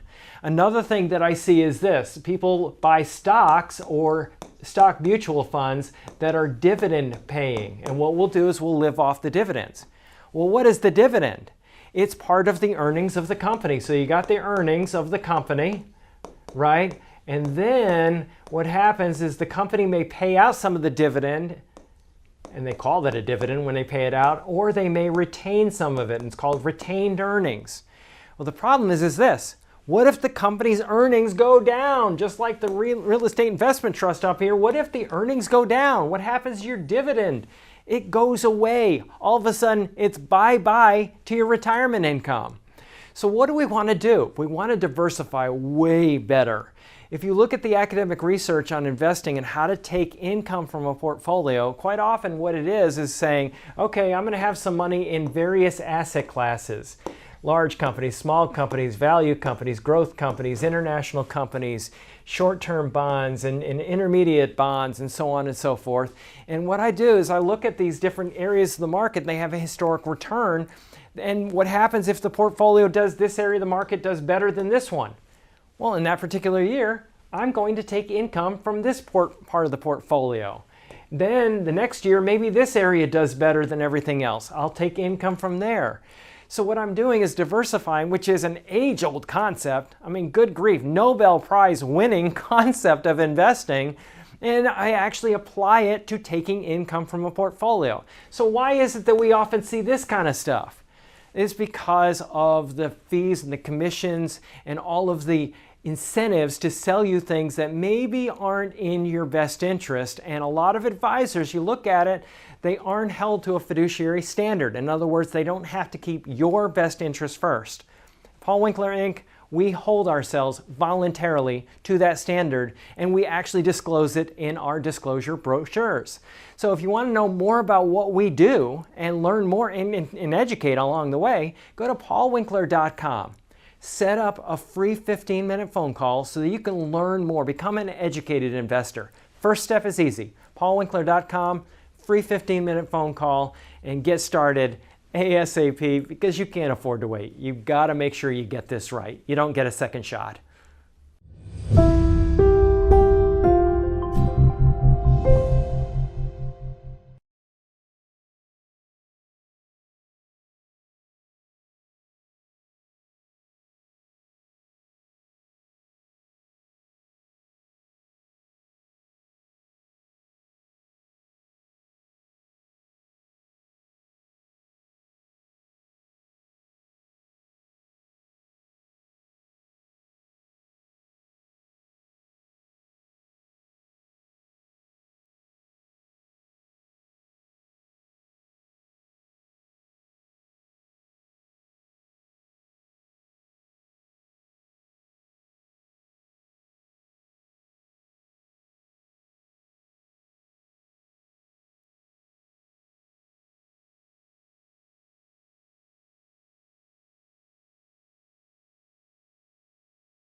A ceasefire extension in Gaza between Israel and Hamas, more foreign aid being discussed in the White House, records for holiday travel right here in Tennessee, and one late night host in need of surgery. Those stories and more coming up 5 o'clock. Super Talk 99.7 WTN.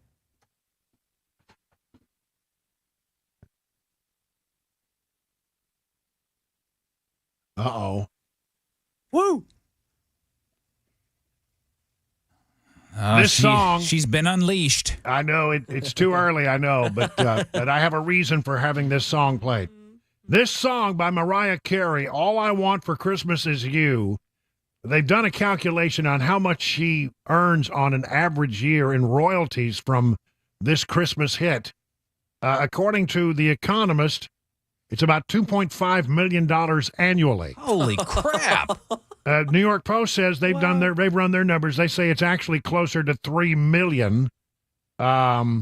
It's topped the charts in 25 countries. The video has 750 million views on YouTube, and it's the first holiday single to ever earn the Diamond Award for 10 million sales and streams. Yeah, you can blame Brian for this being stuck in your head the rest of the day. That's right. Yeah, I know. You know, it's one of those that gets a lot of hate, but I'll say it's a pretty good Christmas song as far as Christmas songs go. As those things go, have you ever, sometime I'll have to have you look it up. There's a version of this when she sang it live, when she was lip syncing. And, they actually recorded her not really singing, but sort of mouthing the words. Yeah, it's and bad. it's really bad. Yeah. But it never made air. But I mean, it's one step up from Yoko. Yeah, it's really not. It's exactly right. It's 59 minutes now past the hour of 4 o'clock on Super Talk 99.7 WTN. King and Associates Insurance in Brentwood is a company you need to become acquainted with. Over 25 years in the insurance business as an independent agency, and that's a big advantage, honestly. One of the things that I think is great is if you go to one of the big companies, where you get your insurance on the internet, they're basically taking the one product they have, like a square peg, and trying to jam it into a round hole. It doesn't work. It's not really what you need exactly, is it? But if you go to King and Associates, that's the great thing. They can shop around. They can look at a whole bunch of different providers and find that one policy that actually meets your needs so brilliantly. So you get a lot more bang for your buck, a lot more insurance. One of the things that you can do is call this number, 615-329-8121. And here's the other advantage. You're not going to get a recording. You're not going to get a phone tree. You're not going to get somebody saying, your call is important to us, please stand by. You're going to get a real person who actually answers the phone and then directs you to somebody who can actually answer your questions. Listen, there's a lot of ways you can save money, and they know them all. Multi-policy discounts, 20, 25, 30, 35% in huge savings, really big money. So listen, get your royal review with King & Associates. Just log on to tkinginsurance.com. That's tkinginsurance.com. Or, just again, call that number, 615-329-8121. King Insurance and Associates, royal treatment and great rates.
5:02, I'm Mac Maury with your top stories. A little sunny, 42 degrees. Cooler weather set in for tonight. We'll tell you about the rest of the week, though, on a full weather forecast traffic report coming up in 5 minutes.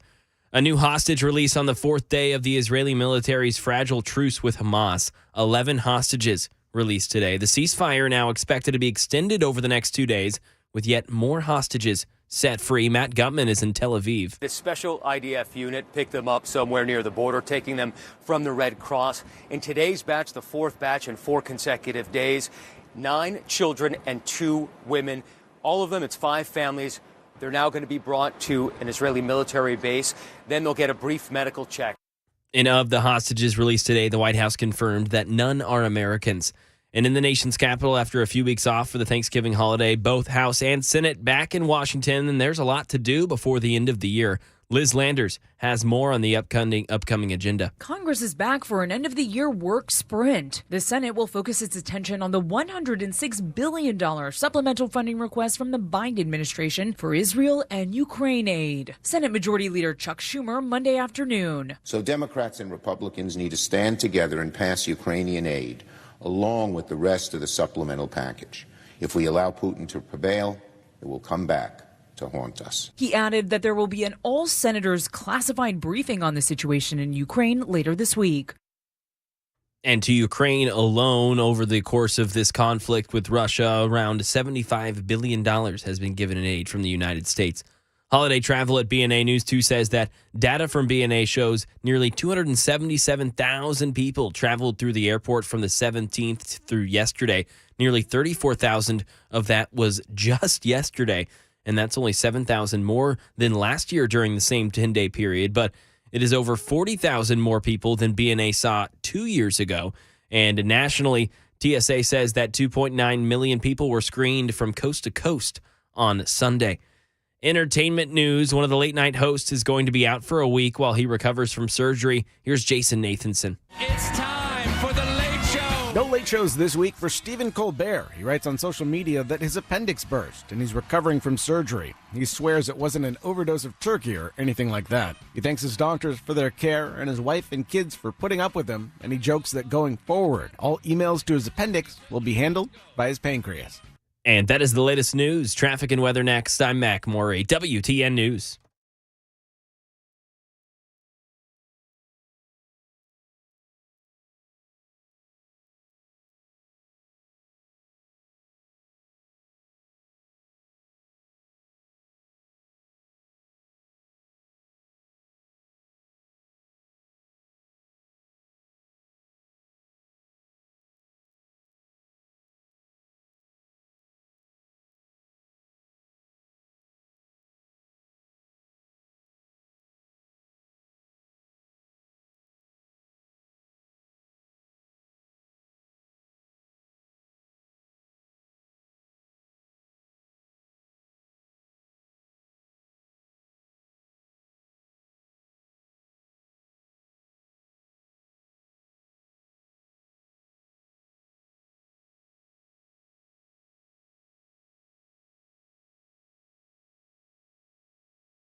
Hey, good afternoon, good evening. It's already dark. Good evening.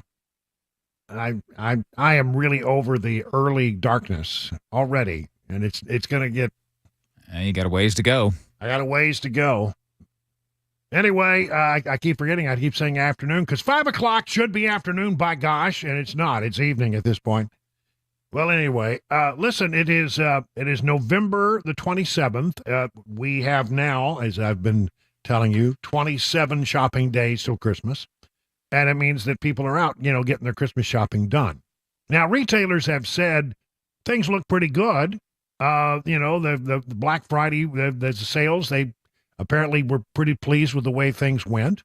You got Small Business Saturday, and now we're in Cyber Monday, which is, going gangbuster. I don't know. My phone is blowing up with stuff that I should be doing on Cyber Monday. I don't know about you. You're missing out on all the best deals. Apparently I am.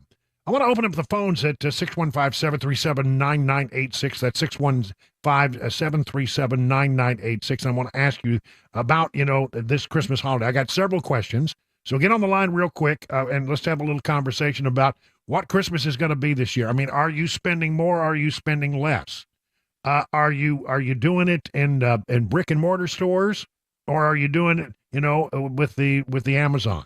Are you trying to shop in small mom and pop stores, or are you going to the big places? I think it's very interesting how shopping has changed over the years. It used to be you went to the mall and you didn't come back until you finished, but then now that's not the way it really is. And I'm really curious about whether or not what I'm hearing on a national level is matching what you're doing. 615-737-9986. I'm fortunate in that it's now gotten to the point in my family where, I don't have as much Christmas shopping to do as I once did. Do a little something for the Cabana wife, and she does a little something for me, but it's modest things. We sort of, whatever we need, we try to get during the year. It's really hard to find something that we, that we don't need, that we, we're very blessed in that regard that we can go out and do it. We're at that age in our life where we have a little extra, income, a little extra, what do you call it? Disposable income. But for a lot of people, it's not that way. And, the economy is tight and people are living, a paycheck to paycheck. So what are you doing? What? Nobody wants to talk to me today? What's going on with this? 615-737-9986. Either the phone is broken or nobody likes the topic. But I really want to know what you're doing. I want to know if you're having any thoughts about what your budget is going to be. Did you do a lot of shopping, maybe at the malls, etc.? Where on Friday at Black Friday, did you venture out? How was it? What about the situation with Cyber Monday? Are you planning to do a lot of that today? There are some big values that you can get on Cyber Monday. At least the stuff that's been coming across my email account is really suggesting that it could be a pretty good year. But I'm also curious about how much are you going to spend compared to past years? So now the phone lines are filling up. 615-737-9986. Let's get started here. How about Mindy in Gordonsville? You're on with Brian on the Drive. Hey, Mindy, what's up? What's going on with you? Are you doing a big Christmas this year or a small Christmas? It's smaller than it usually is. We always have a vacation club account that we put in throughout the year. A certain amount comes out of my paycheck, and so that way, the end of October, 1st of November, that Christmas club account comes to us, and that's how we afford our Christmas. But it is a little bit smaller this year because things do cost more. Yeah. Are you doing it brick and mortar, going to the big box stores, going to the mall, or are you doing it more cyber-wise? We did a little bit of both, the cyber and the brick and mortar. We did a little bit of the local Saturday. We live close to Watertown, so, we did a little bit of Alexandria stuff in Watertown and local stuff in Smith County. And then a lot, we went to the mall on Black Friday. That was miserable. And then some Amazon stuff.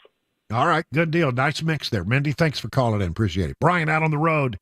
You're up next on the Drive. So, Brian, big Christmas, small Christmas, and how are you going about it this year? Very small Christmas. I am now single, and my birthday's on Christmas, so I'm just going to take a Twinkie, put a candle in it, blow it out. I've always wondered what it's like to have my birthday is right around Valentine's Day. And so people say, what do you want for Valentine's Day? What do you want for your birthday? I say, not to have to worry about Valentine's Day, but that never goes over well.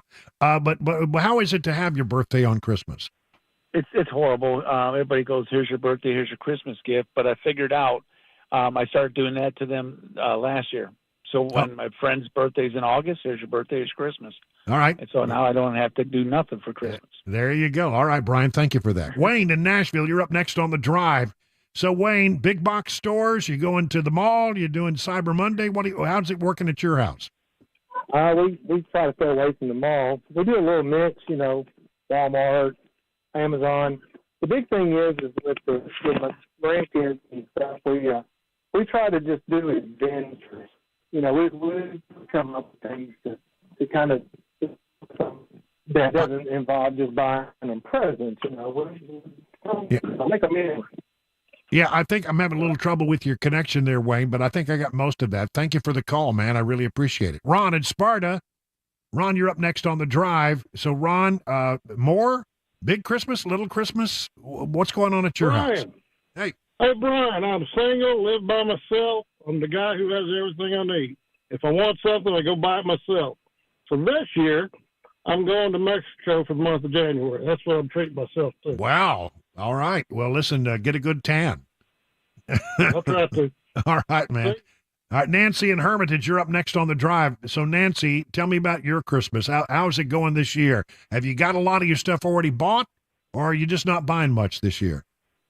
I'm not going to buy much this year.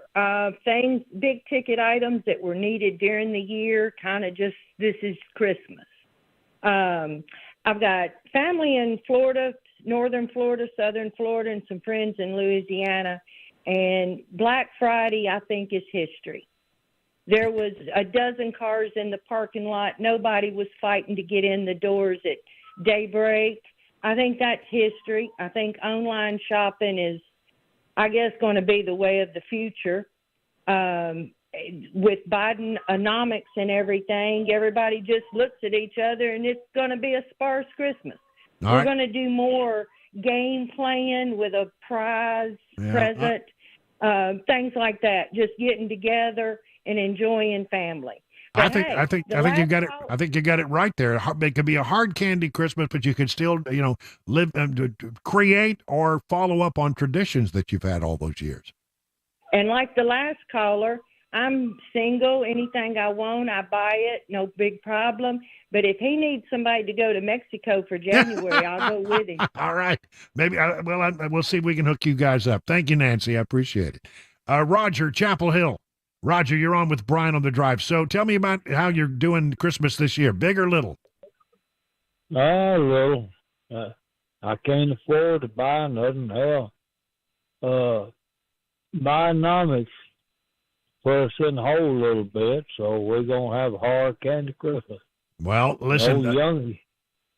Say again? The youngest might not like it. We can't buy it like we used to. Well, there comes a time, when you're young, I think you do the big Christmases when the kids are young. And then I think, I got some younger. And as you get to be, grandpa, grandma age, maybe you still splurge a little bit, but then, as you get into retirement, then you have to think about doing things a little smaller, perhaps. Well, look, it's the thought that counts. And, there are still a lot of things that you can do at Christmas that still can keep the traditions alive, which I think over time are probably the more important things that we need to focus on. Thank you, Roger. Appreciate the call. Let's see how about Jessica in Spring Hill? Jessica, you're on with Brian on the drive. Hi. Hey. Our Christmas is going to be a lot lighter this year. I've got three kids, and so buying online is the easier way to do things with them, but everything's so expensive that I'm going to do a 4-present thing. So each kid's going to get 4 presents, and it's not going to be as full and fun as usual, but that's just how it is this year. Big Santa Claus, little Santa Claus. What do you mean? I mean, is it? You say 4 presents? Is that what Santa Claus brings? Oh, yeah.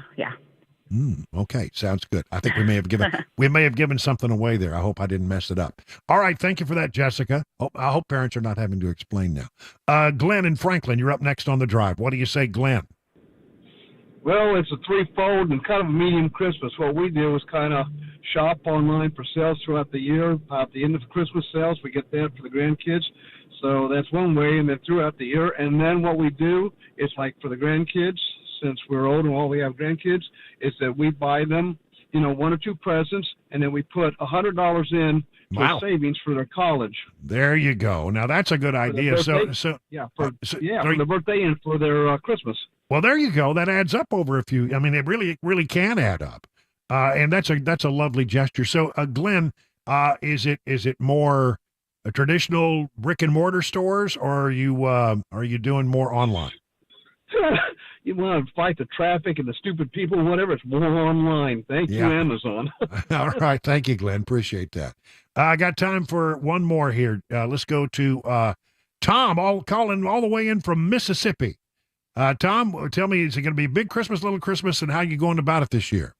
Well, it's not going to be much of a Christmas. I had a refrigerator, a washer, and a dryer go out. And then my dam broke. Your what broke? So it's not going to be much of a Christmas, to be honest. Yeah. Oh, your van broke. Okay. Well, listen. No, the dam, D-A-M. What dam? I had a dam on my property. Oh, so you actually and have a dam and the dam broke. Yeah. Like 8 years ago and didn't do a good job and it broke. So now I got to rebuild it.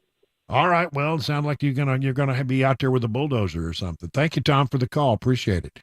Well, okay, that's 20 minutes. I mean, it's 20 minutes past the hour. I don't know. I mean, what I heard mostly there, Chris, is people saying they're going to do a little less this year. I think that's the consensus. Yeah, for sure. Yeah, maybe I don't know. Maybe it's just maybe it's a regional thing. I'm not sure. But I mean, the retailers say they're completely happy the way things are going. Maybe they set their expectations a little lower. Maybe they have done that, and maybe that's why. Maybe they thought it was going to be worse than it was. Okay, so you never know until you start asking questions. It's 20 minutes now past the hour of 5 o'clock on Super Talk 99.7.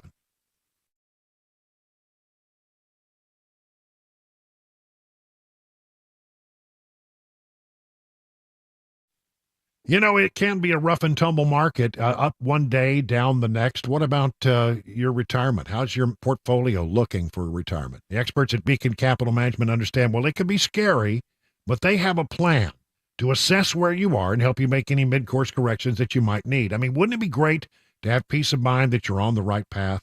Beacon can provide you that reassurance. It starts with a phone call to this number, 615-488-9303. The experts at Beacon will take it from there. You have nothing to lose except for all the worry. So get started today by calling 615-488-9303. At the end of the process, you'll be able to rest easy knowing you have plans that meet all your retirement goals. Replace the worry with confidence that you're on the right path. 615-488-9303. The experts at Beacon stand ready to take your stress away. And you can learn more at askbeaconnow.com.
A hostage release update in the Israel-Hamas conflict, a stabbing in Tennessee, and a shooting in Vermont. Those stories coming up 30 minutes after the hour of 5 o'clock. I'm Mac Morey on Super Talk, 99.7 WTN.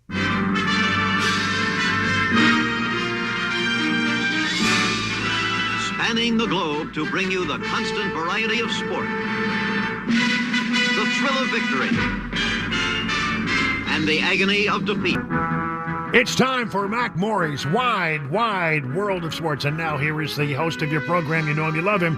You can't live without him. The one, the only Mac Morey, ladies and gentlemen. Oh, yeah. Back from the holiday break. That's right. Nice little 4-day break. Didn't seem like it, though. It did not seem like 4 days.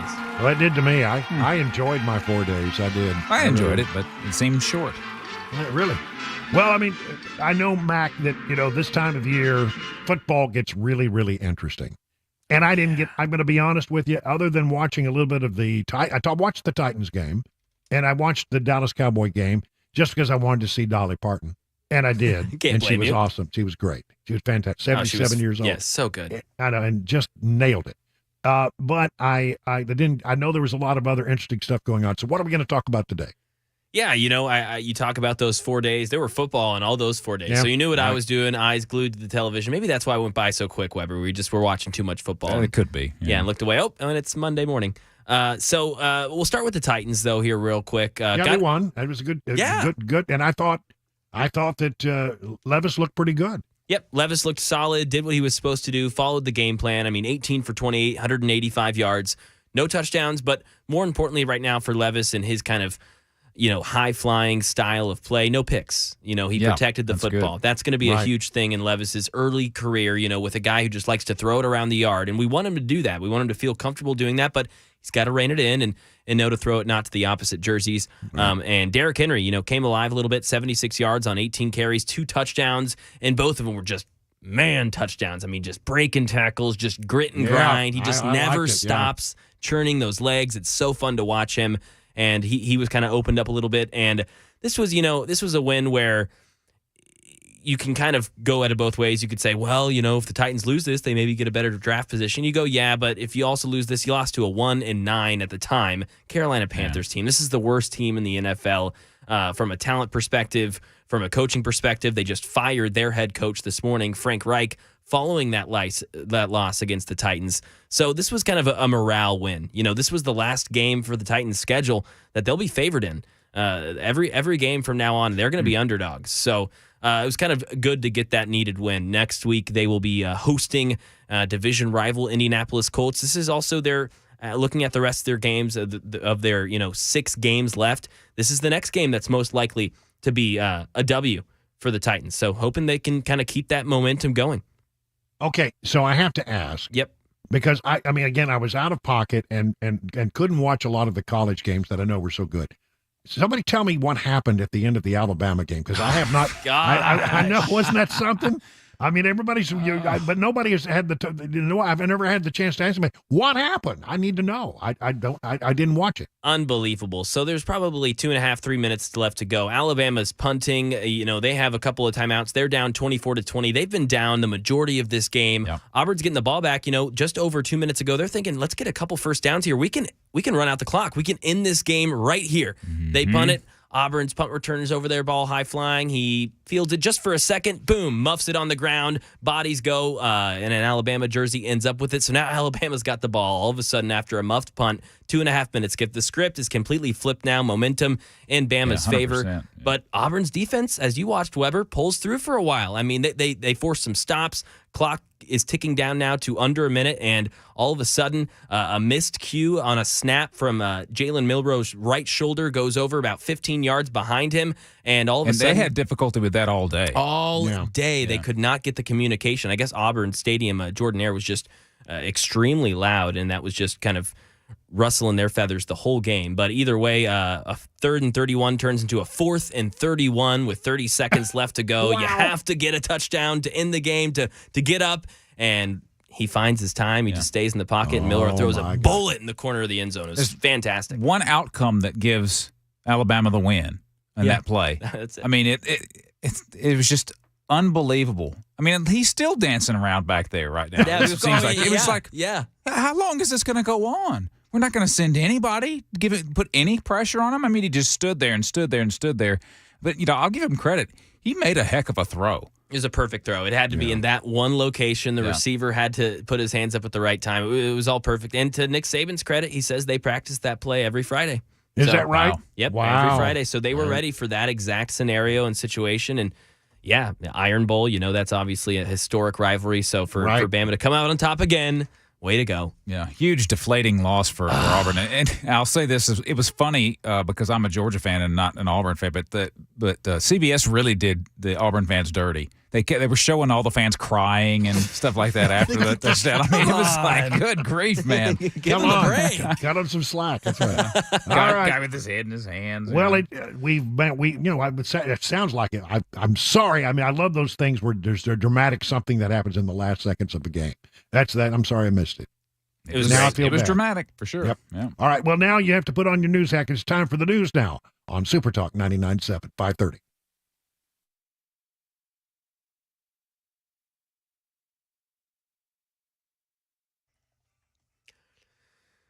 Minutes after the hour of 5 o'clock, I'm Mac Maury with your top stories. Right now, 41 degrees, a clear evening in Middle Tennessee. A full weather forecast, latest traffic report on the way in 5 minutes.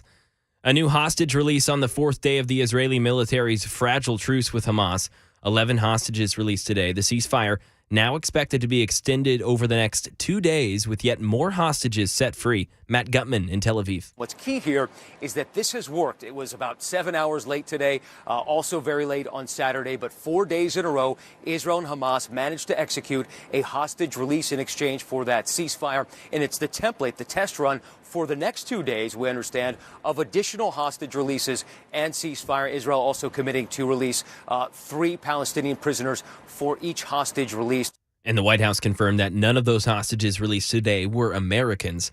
Right now in the Volunteer State, a man was stabbed in a Kelton Hardware Friday afternoon. Detectives have now identified the 3 individuals involved. Detectives have obtained a first-degree murder warrant for the adult male and first-degree murder juvenile petitions for the other male and female. Police are still attempting to locate them, and you can call Detective Stallnaker at 629-201-5615 if you know their whereabouts.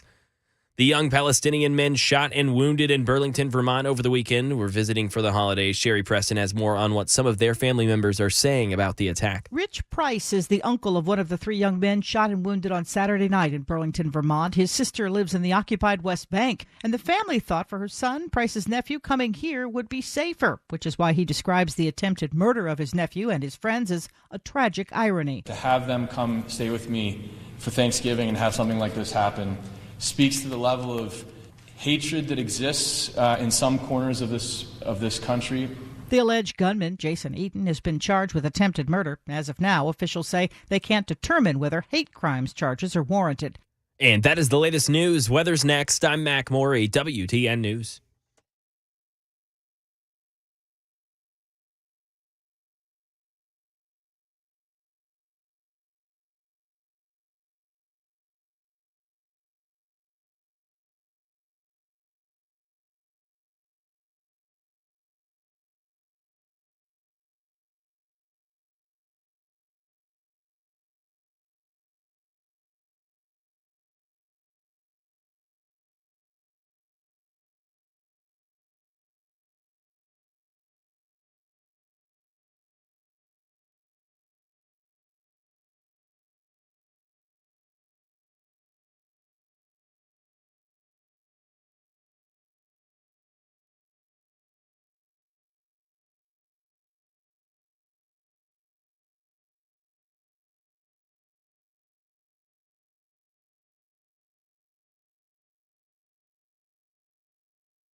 Let me tell you about the folks over at Genesis Diamonds. They are rolling back prices and finance rates so you can get a headliner gift for this Christmas.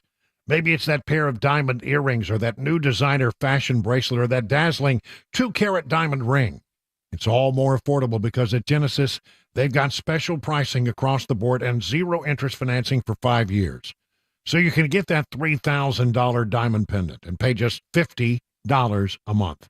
Or that $6,000 eternity band for just $100 a month.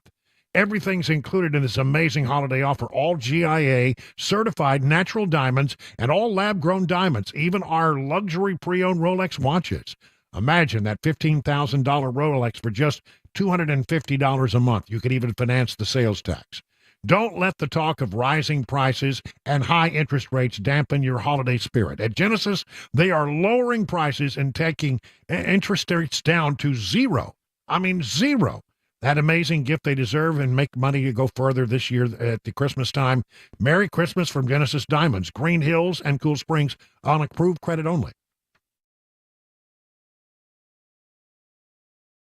I love the state of Tennessee. I love everything about it, and I love hunting and fishing in the state of Tennessee, and what you guys do is so great. I was born and raised here, and this song is for Tennessee and everybody in it.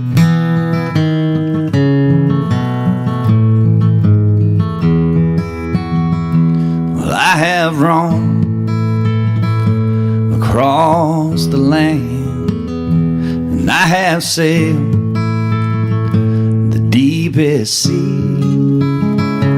When I've drawn my last breath, do this one thing for me. Say, won't you take me back to Tennessee, where southern streams are flowing free. Mine, Lord, will always be right at home in Tennessee, right at home in the woods of Tennessee, right at home in Tennessee. Awesome.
"38 minutes now past the hour of 5 o'clock on Super Talk. Brian Wilson in the chair and on the air. Busy news day.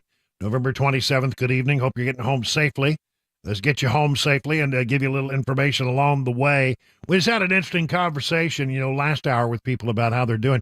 The retailers are saying they thought things were going pretty well for them in Black Friday. And this is Cyber Monday, and the initial reports, because it's cyber related, they get pretty good, information throughout the day about how things are going, and they can compare it to this hour last, Cyber Monday, and they apparently they were pleased with the way things were going at a time when the economy is sort of slow and unpredictable, and it's been discussed, I think, a lot in the White House briefing room of late, because the polls, I think, are a reflection of the economy. I mean, I think really honestly, the one thing that everybody sort of focuses on is their own financial situation.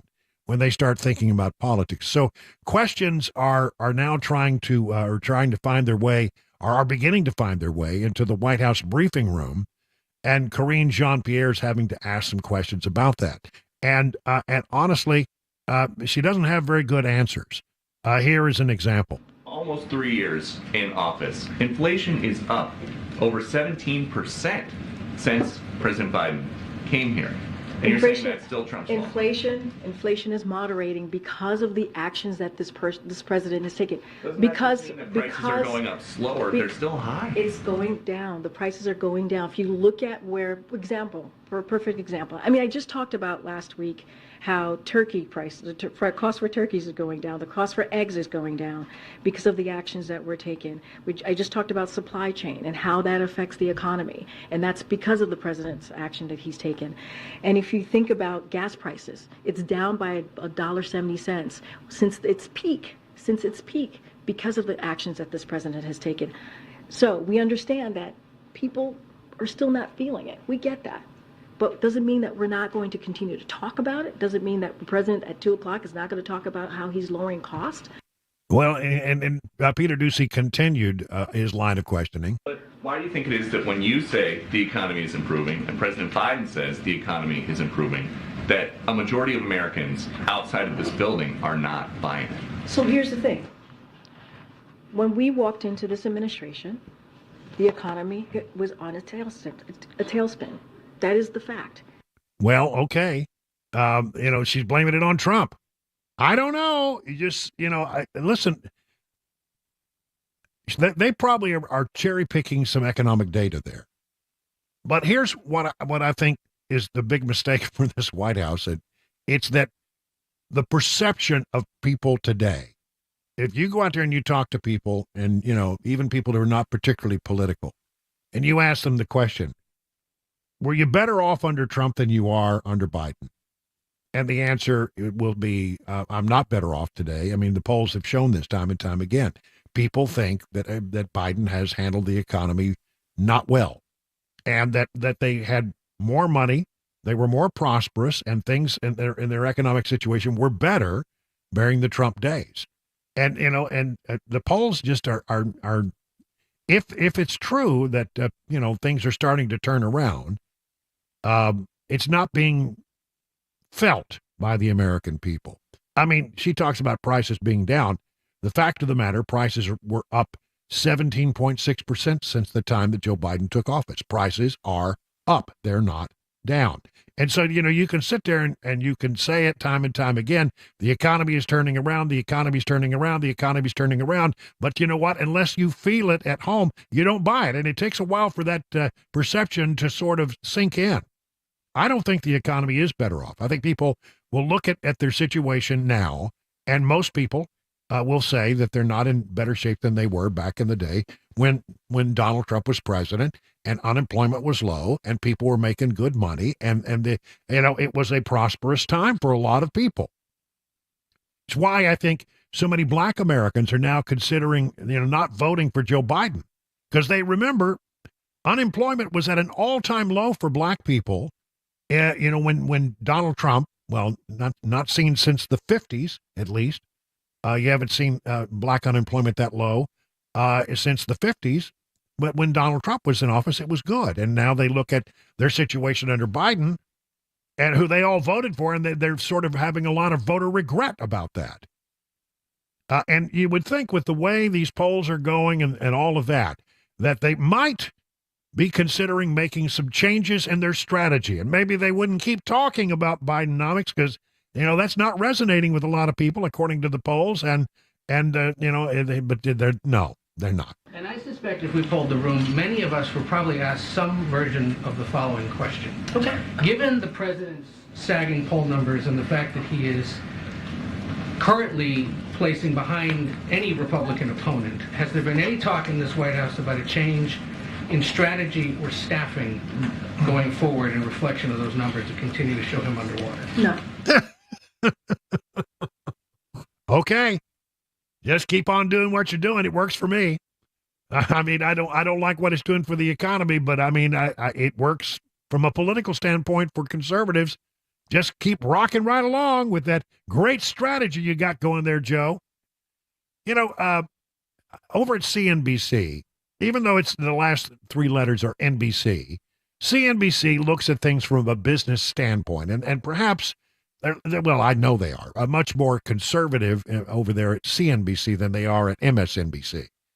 And so there was a Congressman Ro Khanna was on, and he was out there trying to defend the Biden administration. And the anchor of the show, Joe Kernan, was just not having any of it. He wasn't having any of it. He just had a birthday. You're comfortable with Joe Biden at 85 in the job as president, honestly? Honestly, I've met with him probably a month ago. If you see him, he keeps a 14-hour day. He is capable of doing the job. We could have an argument. We don't know 2-3 years from now whether he is. We don't know. Life is unpredictable for anyone. Yeah, but we do know that people do age and get to a certain point where they probably should not be president of the United States. Look, Joe, if you ask me... Are you comfortable with Kamala Harris, a heartbeat away, with the vice president, a heartbeat away from that? Yes, I am. Look, here's the point. Do I wish Joe Biden was 65? Sure. But there's no perfect candidate. There never is. I think you're counting on Trump being so bad. And I think the whole Democratic Party is. But now they're starting to worry. You look at the swing states, that might not be happening. That whole strategy might not be working if Trump's ahead. It's not working. I mean, that's okay. I mean, I'm happy that it's not working. But it's just, again, I stand here, even now, a little shocked and amazed that they're still going down the path with Biden. I just can't imagine that they're going to do it. And then why, you say, well, Wilson, why do you keep talking about it? That's fine. Well, give us all the Joe Biden that you want. Well, I mean, yeah, except that deep in my heart, I truly believe that Democrats will at some point go, okay, Joe, you cannot do this. And that I don't know how, I mean, I've said this, I was having a conversation with family. I don't know how it's going to happen. I don't know when it's going to happen. I don't know the whole way it will play out, but I just can't imagine that Democrats will stand by because they hate Trump so much that they will just stand by and go down the road to ruin with Joe Biden or Kamala Harris, who's got lower ratings than Joe Biden does. Trust me. I mean, if you want to make your nominee Kamala Harris, I'll take some of that too. Look, I mean, I just can't believe our luck is going to be that good, I guess is the thing I keep coming back to. I can't believe it's going to be that good, that they're actually going to try to push Biden through. I think at some point, somebody, somewhere, maybe it's a letter from a great number of Democrat members of Congress and the Senate, House and Senate. Maybe it's Barack Obama who goes over and has a real heart-to-heart with Joe, but I mean, I just don't imagine. Maybe it's a brokered convention where they get there and they realize, you know, he's had too many stumbles. Maybe there's a rebellion. We cannot go down this path because we're going to lose. And the one thing you know, if they thought that they could beat him, but the polls are suggesting they can't.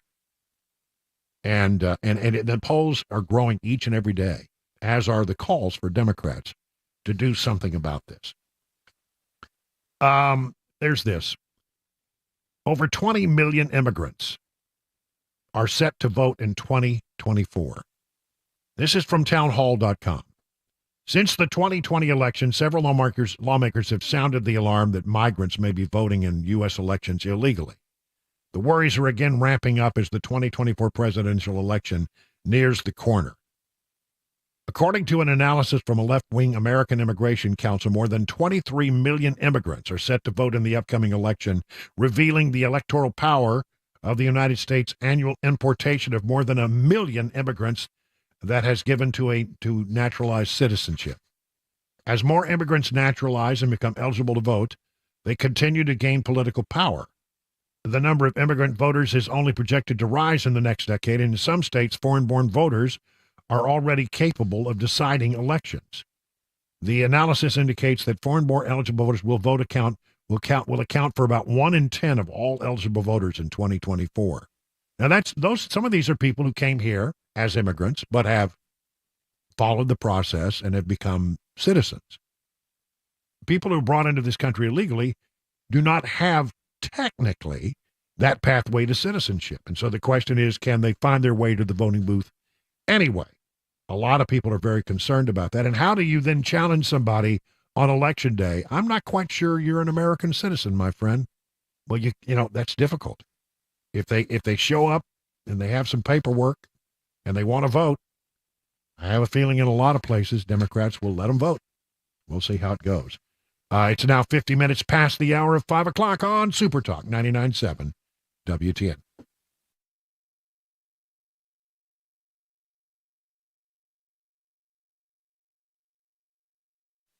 Dr. Kevin Mitchell and the Wellness Institute of Nashville want to say thanks during this season of Thanksgiving. And for the month of November, they've had a special.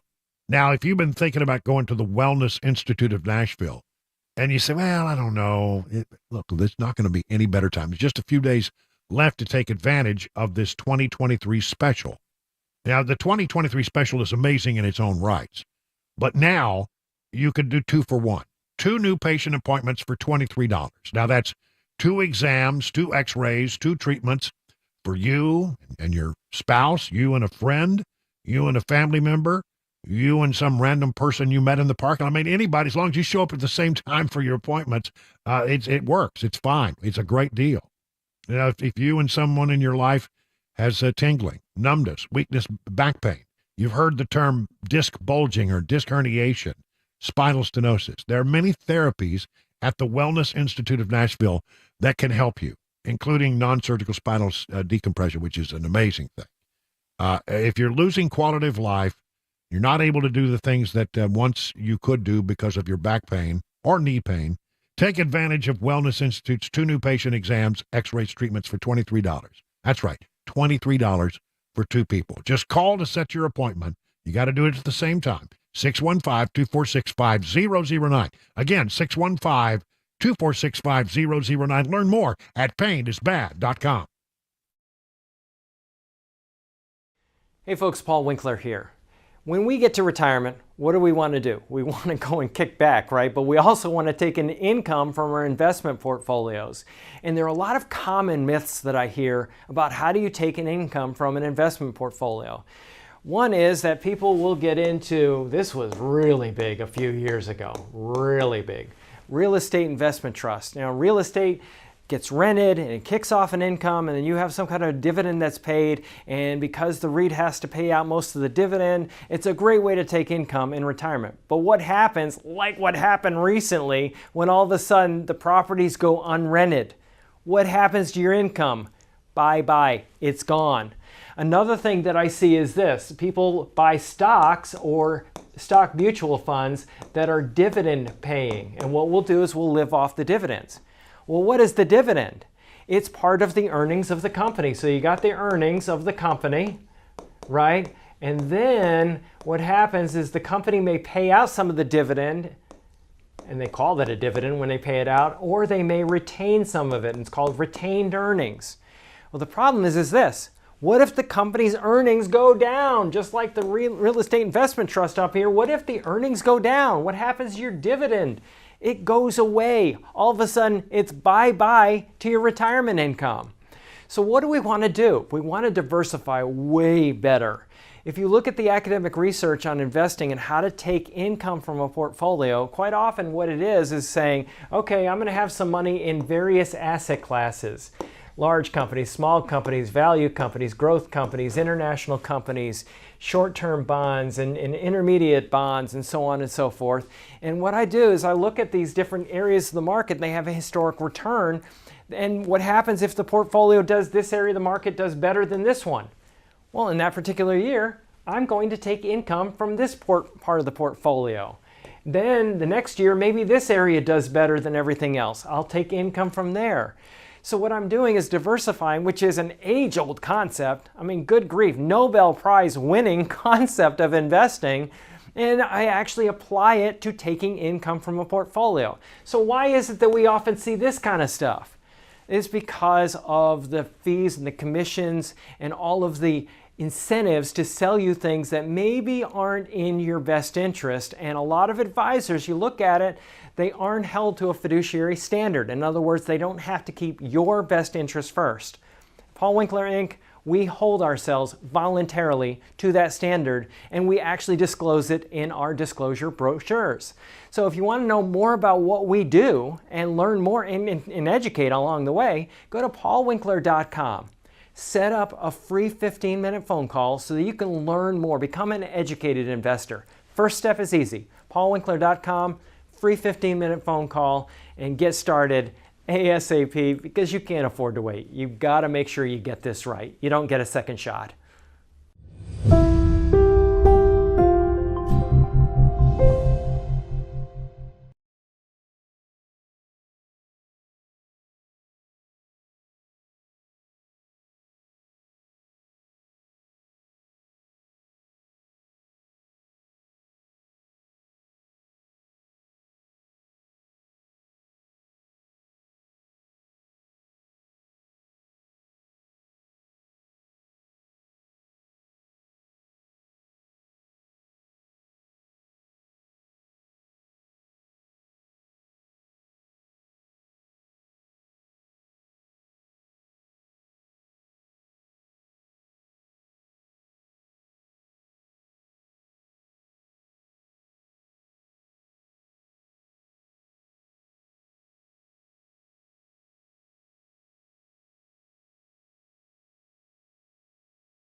Well, it's right now. It's already in the 30s. Cold weather is here, and the last thing you need is to be without heat or have your heating unit go on the blink.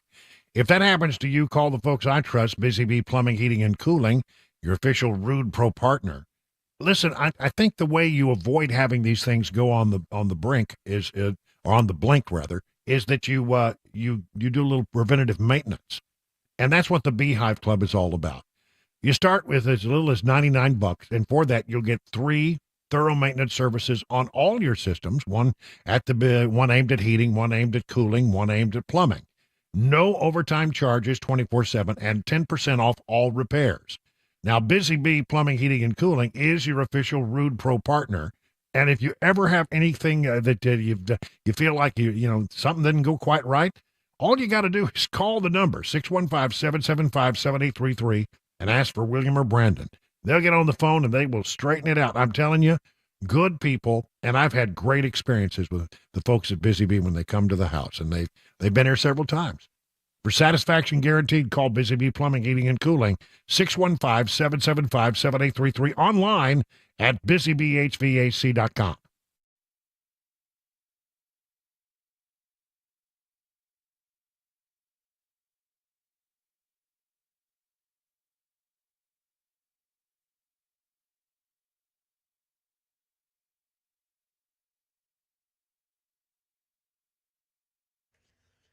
It's 6 o'clock. I'm Mac Maury with your top stories. 39 degrees. Latest forecast and a traffic report headed your way in 5 minutes.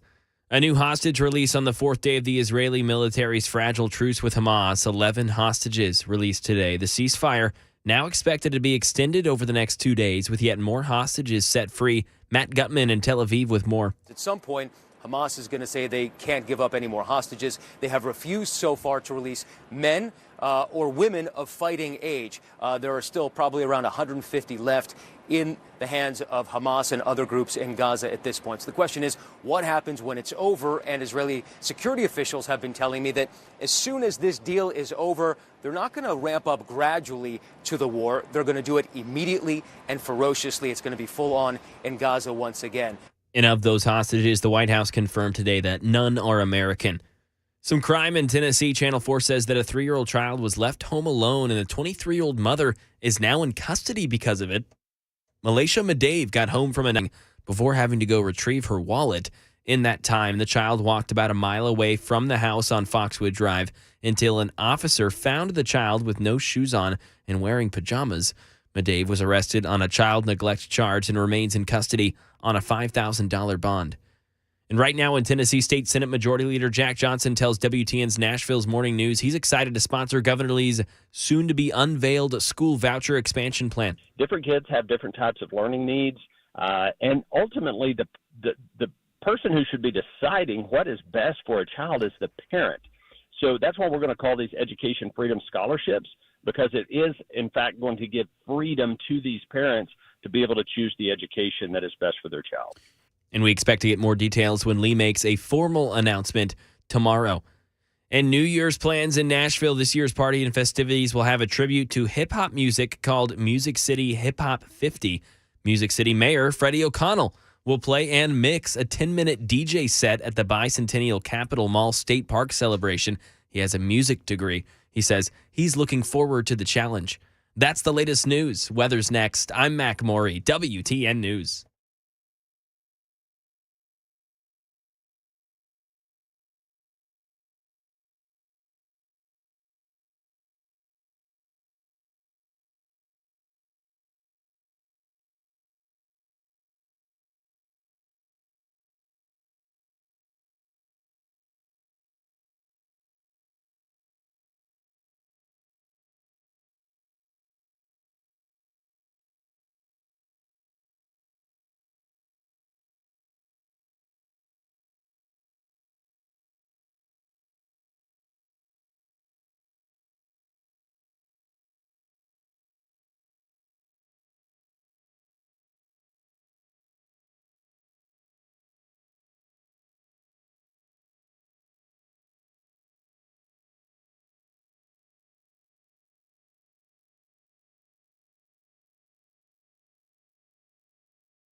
It's 6 minutes now past the hour of 6 o'clock on Super Clock 99.7. I'm Brian Wilson in my festive studio here, coming to you live from bucolic Watertown. Cabana Wife has come in and put her touch on my home studio. And Buddy the Elf is made his annual appearance here in the studio, which is startling because the other day, I took Buddy, and I didn't have the right place to put Buddy so you could see him. So I put him over by the window. and it's, I'm telling you, about 3 or 4 times I've done double takes. There's somebody in my studio. Who is that? Who is that? It's Buddy the Elf. Buddy the Elf is a cutout, but he's a little unsettling to look at. He's very exciting. By the way, they did Buddy the what is it? Elf. Yes. That movie was on constant repeat all weekend long. Was it now? Yeah, I mean, I watched that. I still love that movie. It's a great movie. It is funny. Yeah, it is a great, funny movie. Yep. And then she put in a little Christmas tree, which is sitting on the table in the backdrop. Unfortunately, I'm gonna. If you're watching on Super Talk TV, I have to move a little bit so you can see it. There it is. A little better, yeah. But the microphone sort of gets in the way. But you get the idea. It's a beautiful little tree. It is. But I'm telling you, the house is really coming together. It looks so beautiful. I mean, she's got the touch. I'm telling you. I mean, she's got an amazing gift for this kind of stuff. And we posted a picture of the tree in the music room, which is, the one she finished up yesterday. And it's just like, wow. I mean, it's just something. It's like, honestly, I went in there and looked at it. I said, it's by far your best effort, and she's apparently, she says, I don't know. I haven't done a complete accounting. She says there will be 11 trees when it's all. Wow. That's getting in the spirit. Well, let's see. Let's go through. In the master bedroom, there will be a tree. In the living room, of course, there needs to be a tree. In the music room, which is up front, where the piano is, there's that tree. That's the tree I'm talking about. Mm-hmm. It's just. Then there's a weird tree in the dining room. I mean, people love it. It's not my favorite, but a lot of people have said they think it's sort of a big fuzzy tree. Oh, yeah. Yeah, remember that one was in the dining room last year? All right. Then there'll be one on the back porch. That's the flamingo tree. Okay. Out by the pool on the cabana. And then there'll be there's one here, and then there's going to be one in the 2 guest bedrooms. So, well, 3, actually, there'll be 3 guest bedrooms. So I guess that comes up to about 11. Wow. Well, and then you get the giant one outside. Well, the 27-foot tree, that one doesn't count because it's not hers. By the way, you want to hear a great story about that? It's not a good story. It's a bad story, but it has a good ending. Okay, so I'm the 27-foot inflatable tree, which is the subject of some controversy between she and I, because she doesn't she's not big on the inflatables, but, I didn't ask her. I just did it. And I put it up there, and it was great. Last year, it was a thing people talked about, and people from the community came to see the 27-foot inflatable tree. It's massive. It's like a Macy's Thanksgiving Day balloon, except that it doesn't float. It's that big, though. Well, I got a knock on the door the other day, and I looked out on the porch, and there were at least 3 or 4 little kids from the neighborhood. And I opened the door. Hi, what's up? And they said, your tree has fallen over. And I had not been watching the weather, and there was wind, and it blew over. Mm-hmm. Well, in the process of blowing over, I punctured a hole in it. Oh, no. I know. But get this. I'm not making this up. Cabana Wife goes out there. She says, go put me a little table and a little chair out there and run me some power. She comes out there with her sewing machine and fixed the balloon. Wow. Fixed the big inflatable tree. So I'm just waiting for, I'm doing a little work. I want to make sure that I prepare the stakes and everything so in a way that it doesn't ever get punctured again. But it's going to go up again, and apparently it's going to be fine. She sewed it back together. That's awesome. I mean, this woman can do anything. Short of actually, if it doesn't involve a computer, she can do it. But I can do the computer stuff, so it works out just fine. But man, I'm telling you. All right. All right, so speaking of Christmas, you know, there had been an ongoing controversy because each year the First Lady reveals the Christmas decorations at the White House, and it's always a big deal. And I'm telling you, having gone to a few Christmas parties at the White House over the years, my first one was with the Reagans. I'll never forget those. Those were amazing. But I mean, they really, Nancy Reagan did it, and all First Ladies do it, and they try to put their own individual touch on it. But last year, controversy erupted because in one of the, I think it's in the East Room, there's a fireplace. And they put stockings up from all of the Biden grandchildren, save one. Hunter Biden's unacknowledged at the time daughter, who is a granddaughter. There's no doubt about it. She, you know, there's been a test, and we know that Hunter is the dad, and therefore that would be a Biden grandchild, never acknowledged until recently. Now, I don't know how long ago, several months ago, they finally just said, yes, she is our granddaughter, and we want all of our granddaughters to prosper. There was an official acknowledgement since last Christmas of the Biden granddaughter who, was not acknowledged until recently. So they put up the new decorations this year, and rather than put up a stocking that would acknowledge the unacknowledged granddaughter, they decided not to put up any stockings. Interesting. And people noticed. Well, where are the stockings from last year? People wanted to know, is the newly acknowledged granddaughter, is she going to have a stocking?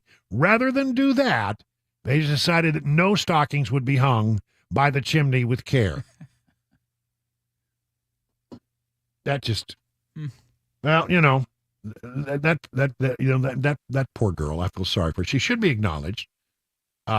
Is that until they acknowledged her, Joe Biden said he had 6 grandchildren, but now this out-of-wedlock child is now officially acknowledged, except when it comes to getting a stocking. No stockings for anybody. So it's just silly little stuff like that happens in Washington, D.C. I got some interesting stories here. I just want to sort of plow through some of them because I think you'll find this interesting. In California, where the enforcement of laws is lax, and many people are leaving the state because of it's become such a cesspool. We talked about how they cleaned up San Francisco for the big meeting of world leaders. 21 world leaders were coming, and that was what got them to clean up San Francisco for at least a short period of time and steam clean the streets instead of becoming the toilet for so many homeless people and others. They now they are now trying to fight crime because crime is not prosecuted in the way that it should be, and so crime is running rampant in California. Listen to this. Governor Gavin Newsom issued a new directive prompting the California Highway Patrol to assist with efforts against an increase in retail crime during the holiday season. In other words, your state patrol, these are your chips. These are your chips. Remember the show Chips? They're supposed to be out on the highways and byways enforcing traffic laws, but they're being redirected to assist local police departments so that they can have a crackdown on retail crime, which has just gone rampant. Newsom said an increased law enforcement presence and CHIP organized retail crime task force will be in all key retail districts across the state. The governor emphasized the need for immediate arrest and incarcerations for those who steal goods from stores. When criminals run out of stores with stolen goods, they need to be arrested and escorted directly into jail cells. Now, what does this sound like? I mean, here you've got to. This is not a law and order state, and I don't think that Gavin Newsom has been known as a particularly law and order governor, but maybe he's thinking about some other office he might like to occupy. Want to try to look tough on crime. So what does he have at his disposal? Well, same thing that the governor of Texas has at his disposal, the state patrol. State patrol in Texas is down there guarding the border because the federal government won't. Now here in California, in a way, Governor Gavin Newsom is following suit, using his state patrol for crime operations for which they really weren't ever designed to operate. They're not really designed to be people who fight retail crime. But apparently, and he's calling on, a crackdown by the prosecutors to actually arrest these people and escort them to jail and prosecute them. That's what they need to do. He pledged $267 million in grants to 55 cities and counties to help curb organized retail theft. It's become such a problem that major companies are now shutting down their operations in California, in major cities. Much of our task force success can be attributed to the strong working relationships we have for our law enforcement partners throughout the state and the rapport we have cultivated with the retail industry. Okay, he's running. I think Gavin Newsom is going to be the guy. Probably if they can't, well, they can't go with Biden, and they can't go with Kamala. And he's been saying that he's not running for the office, but he's sort of running for the office, isn't he? I mean, if I've ever seen anything that suggests that he's interested in running for office, it's this. It's California, not known for its law and order leadership. So there you have it. Let's see, what else? Biden electric vehicles push speeds past, Biden's electric vehicle push speeds past market demand. Dealership are costing taxpayers. Auto dealers are struggling to sell backlogs of electric vehicles and pushed into their lots by manufacturers that have been forced to ramp up production by President Biden's quest to end the use of fossil fuels. Along the way, the government and utilities have shifted the cost to taxpayers through billions of dollars in subsidies. I really haven't taken it from this angle. The study calculates that taxpayers are on the hook for a staggering $50,000 for every electric vehicle sold, or $22 billion annually. That excludes a recently expanded $7,500 tax credit for certain electric vehicle purchases. Though billions of dollars have been pumped into the industry, electric vehicle sales have cooled since August. Electric vehicles are make up, are you ready? Make up 7.8% of auto sales in August. That's a record high, but had dropped the previous three consecutive months to 7.2. So I guess because dealers have them on the lot, and now they're selling their electric vehicles at great discounts. But what you got to understand is every electric vehicle gets a subsidy, and the subsidies are costing you, the taxpayer, billions of dollars. We're being penalized because Joe Biden wants you to drive an electric car and doesn't want you to buy a gas car. Your tax dollars at work. And now comes time, as I've been saying, a lot of the major automakers are now saying, I don't think I'm going to be able to make as many electric cars as we thought we were going to make.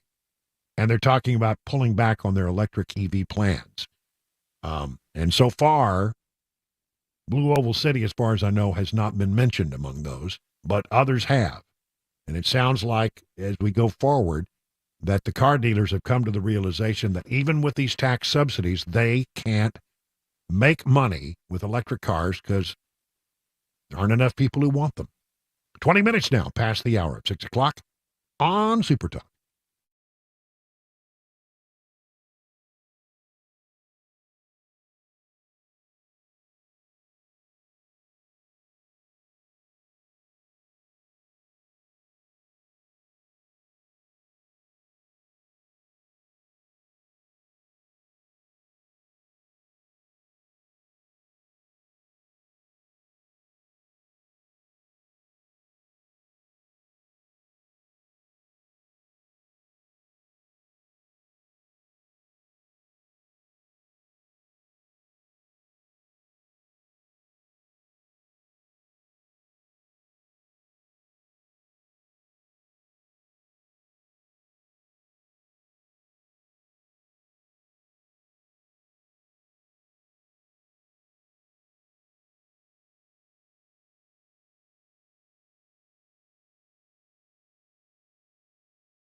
24 minutes now past the hour of 6 o'clock on Super Talk 99.7. Brian Wilson in the chair and on the air. It is 27 shopping days till Christmas, 49 days until the first votes in the 2024 presidential cycle. 49 days. I mean, you know, when we started talking about the, you know, the how the polls were all shaping up, it seemed like it was so far off. Now we're 49 days away from the first primaries and the caucuses. The caucus first, then the goes Iowa caucus, then the New Hampshire primary, then South Carolina and others. Nevada, that'll be a big one. So, you know, we're getting down to it. So we're going to spend in the next half hour, we're going to talk a little bit about where things are and how things are looking. This story is a big story because, I mean, there are so many people that I know that are taking or talking about taking Ozempic or Mounjaro to lose weight. And there was a big study, a more definitive study than anything we've seen thus far. So, you know, which do you do? Do you take Ozempic or do you take Mounjaro? If you can get it, I understand it's hard to get. Or you can get shingles and you're going to lose 60 pounds. I don't recommend it, however. It's not a good way to lose weight. No, it's not worth it. Here's the new finding is that Mounjaro is more effective than Ozempic for weight loss in overweight and obese adults, real world study says. The blockbuster diabetes drug, Mounjaro, is according to CNBC, and this is their write-up of the study, is more effective for weight loss than other highly popular treatment Ozempic in overweight or obese adults, according to a large analysis of real-world data published Monday. Patients taking Eli Lilly's Mounjaro were significantly more likely to lose 5%, 10%, and 15% of their body weight overall, and saw larger reductions in body weight after 3 months, 6 months, and a year, compared to those with Novo Nordisk's Ozempic in the study done by Truveta Research. The firm compiles and analyzes patient data from a collective healthcare systems. The results come as both drugs and similar treatments approve the weight loss soar in demand in the U.S. for their ability to help patients shed unwanted pounds over time. Now, technically, Mounjaro and Ozempic are only approved for the treatment of type 2 diabetes, but doctors can use it off-label and often do. The wider adoption has boosted shares of Eli Lilly and Novo Nordisk this year. Both companies did not immediately respond to requests for comments. The previous head-to-head studies have similarly suggested that Mounjaro is more effective than Ozempic for weight loss and controlling blood sugar in adults with type 2 diabetes. But Monday's study confirms Mounjaro's edge over Ozempic in a real-world setting, specifically among adults who are overweight or obese. Notably, head-to-head clinical trials in that population are not yet available, according to Truveta Research. Eli Lilly is pitting Mounjaro against Wegovy, a higher-dose version of Ozempic, approved for weight loss in the ongoing clinical trial in obese or overweight patients, but results won't be released until next year. So, you know, this is the read now. See, both of them are weekly injections that change the way patients eat and lead to decreased appetite by mimicking certain hormones in the gut. They both have weight loss drug counterparts that use the same active ingredient. Eli Lilly's newly approved Zepbound and Novo Nordisk Wegovy. Ozempic and Wegovy only mimic one hunger-regulating hormone. Mounjaro and Zepbound mimic GLP and another hormone called glucose-dependent insulin-tropic polypeptide. Well, I got through that one pretty well. GIP. Anyway, the bottom line is, at least the way it looks right now, the studies have suggested this for some time now. But it wasn't until this larger study where they compile a bunch of little studies together that it becomes apparently evident. Now, there may be some new twists and turns as they try these higher doses and they fine-tune their products.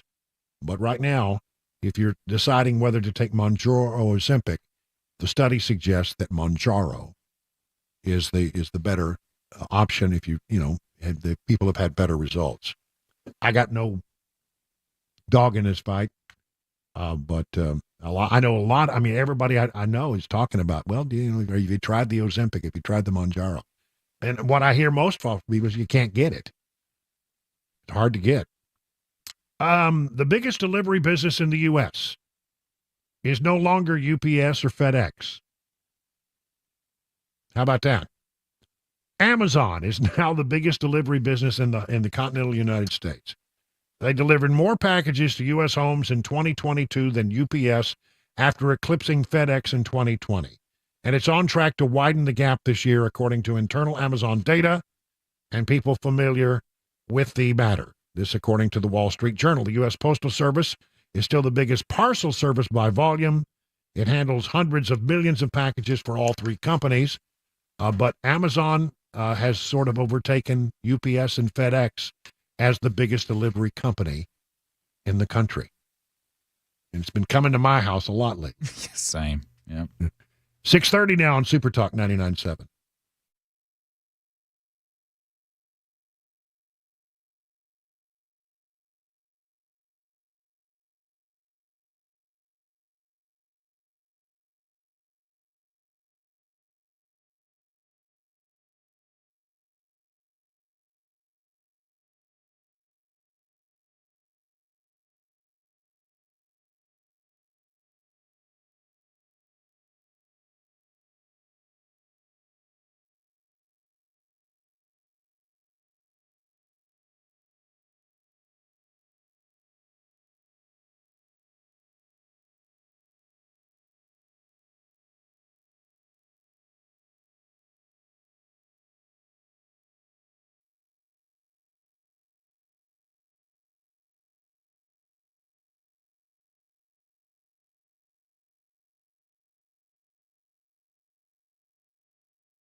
6:38 on Super Talk 99.7. Brian Wilson in the chair and on the air. Another 22 minutes before we hand it over to Mark Levin. It's been sort of good getting back into the groove of things after having a few days off.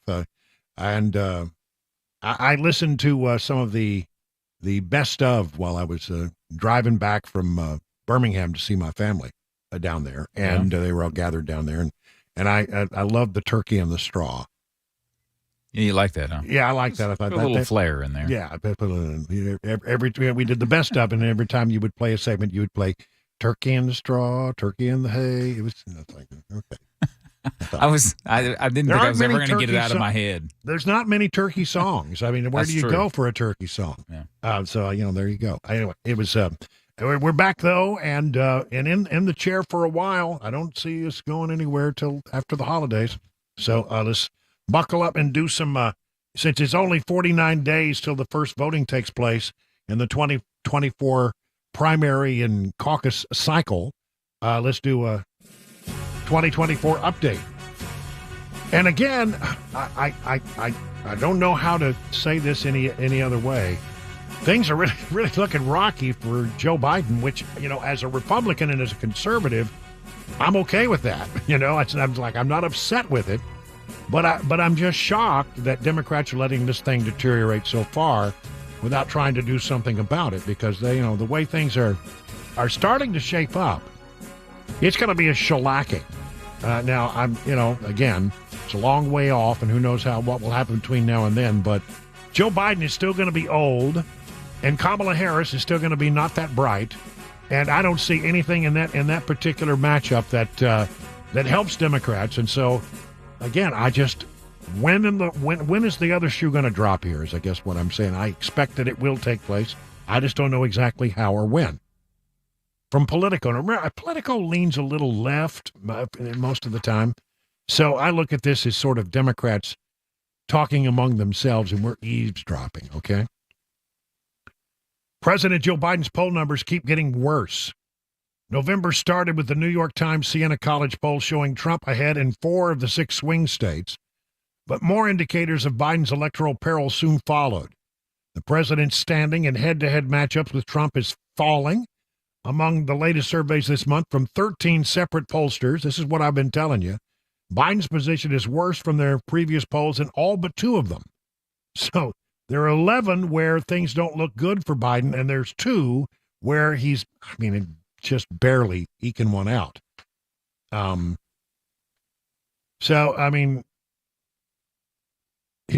got a whole series of polls here that have Fox News has Biden at 49. Let's see. I can't make the heads or tails of the way this is on the page. Let me just go forward.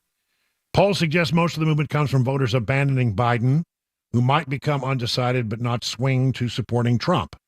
The Republicans also started to gain steam. Trump's vote share in the national polling average is higher now than at any point in the past year. Trump is up, Biden is down. People are starting to make their decision. And you know what? When people start to lock in early like this, it's hard to get people to change their mind. Now, incrementally, if it's tight, sometimes they bounce around a little bit, but, Biden continues to look really old and frail. And that's the big thing that people are concerned about. So what do the polls show according to Politico? Number 1, Biden is losing young voters, but it's unclear how many. This week's NBC News poll had a stunning result. Trump led Biden among young voters younger than 35, 46 to 42%. He's up by 4 with young people, Trump is, plus 4 for Trump among people younger than 35. Well, that has not been a great demographic for Republicans, but what's drawing that is I think they look at this guy and they say, he's, they see what's out there, and they realize this guy is not getting it done, and he's way, way old. I think that's a lot of it. Even though that was well within the high margin of error for such a small subgroup, other polls also show a close race with what has been a reliable Democrat constituency.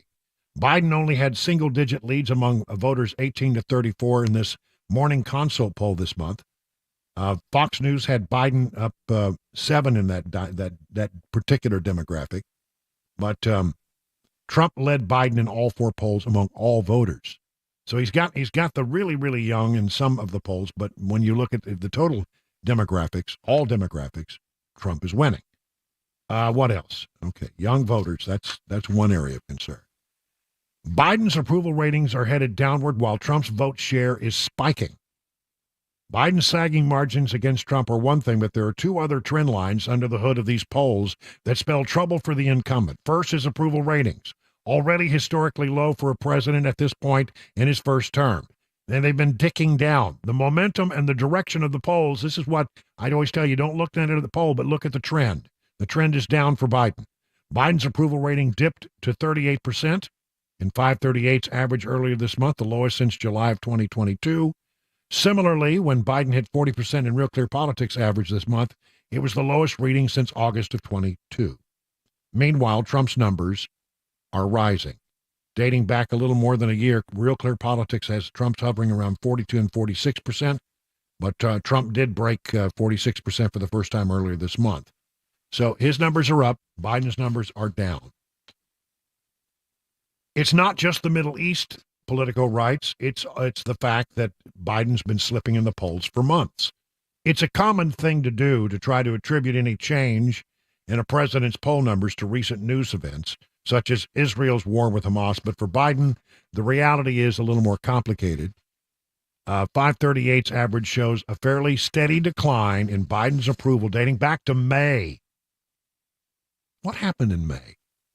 I think that might be when Biden took the fall at the was it Naval Academy? I think it was. Well, at one of the academy graduations. That would be about the time it was, I think. Real Clear Politics shows it going back to April. That was in June 1st when he fell down at the Air Force Academy. So that didn't help. If it was starting to go in May and April, when that happened, it didn't help at all. Was it the Air Force? I'm sorry? Air Force Academy. Yeah, so that was my memory. Swing states are moving with the rest of the country away from Biden. And the bad news for Biden is confined to the national polls. That's despite, listen to this, a 3-month-long advertising campaign to boost the president's numbers. Since mid-August, Biden and the Democrat National Committee have spent about $12 million on swing state TV ads, according to the tracking firm Ad Impact. For most of the fall, Biden spent about $1 million a week, though it's been cut in half in the last few weeks. It isn't helping. In addition to the New York Times Siena poll showing Trump leading Biden in Arizona, Georgia, Nevada, and Pennsylvania, Trump led Biden in 6 of 7 swing states in another poll done by Morning Consult and Bloomberg News. There were also some eye-popping results in other Biden-won states from 2020. Trump was ahead by 8 points last week in a poll in Arizona and up by 5 points in a poll in Michigan. That would be right at or just a little above the margin of error in most polls. And this I think is generous, but I don't think it's accurate. Generous to Biden. Third-party candidates are still having an uncertain impact. Most of the polls that I see, now not all, but most of the polls that I see suggest that third-party candidates hurt Joe Biden more than they do Donald Trump. And there's a lot out there that has not yet materialized. Like, what is Joe Manchin going to do? From the Washington Examiner, Paul Bedard, his Washington Secrets column. It's a good read. You should read it now and then. Voters want Trump-Haley versus Biden, but anybody but Harris. American voters are looking past the primaries and conventions and are sizing up who they'd like to have running mates of President Joe Biden and Donald Trump be. In the latest Rasmussen Report survey shared with Secrets on Monday, that's today, a Trump-Haley ticket won the largest percentage of all likely voters. Republicans, Democrats, and independents at 16%, followed by Governor Ron DeSantis at 12%, Chris Christie at 11%, and Vivek Ramaswamy at 10%. For Biden, they 45% said, you ready for this? It would be better if Biden chooses someone else as his vice presidential running mate. 45%. Just 41% of voters say they want to pair him with Harris again. Of course, it's typically up to the nominee's party to influence the pick of a vice president. Will they dump? Is that the way they fix it? Dumping Kamala Harris at the convention? Because, I mean, if Biden were to dump her, it wouldn't go over well. But if at the convention, they dumped her because they thought, well, people are worried about Biden, but if there was a good number 2 in there, then they wouldn't be worried. I don't know. Seems like a long shot, but it might be one of the scenarios. Democrats, for example, support the Biden-Harris ticket. 57% said he should stick with unpopular vice president versus 31 who want the alternative. But when you talk about all voters, who the independents who might vote Democrat, they think they should get rid of and do something else other than Kamala Harris. Here's this. Biden's eroding support from black voters puts the White House on defense. This is the Washington Times. Black voters say President Biden has abandoned his pledge to always have their backs, and they are threatening to withhold their support in 2024. Some are even drifting toward former President Donald Trump. The lack of enthusiasm among black voters could prove fatal to Mr. Biden's re-election chances. They formed the core of Mr. Biden's base in 2020, and a dip in just one of 2 battleground states such as Georgia or Michigan would likely determine the election outcome. With many, many, many African Americans who are disappointed in the things Biden is doing, says Ralph Washington, who leads a religious organization aimed at helping the black community. He said an awful lot of things about helping African Americans, but his actions have not reflected those promises, and what he has done hasn't really encouraged or supported me as an African American. Many black voters are saying this. There's some polls out there that say, the New York Times Siena poll shows that 22% of black voters in 6 battleground states would support Mr. Trump. Now, that may you say, well, that's only 22%. Yeah, but I mean, that's way better than Republicans traditionally do among black voters. It's like you don't have to win all the black voters to really hurt Biden in a close election state. So if Trump picks up 22% of the vote, it could go very well for him in the 2024 election cycle. It is 50 minutes past the hour of 6 o'clock.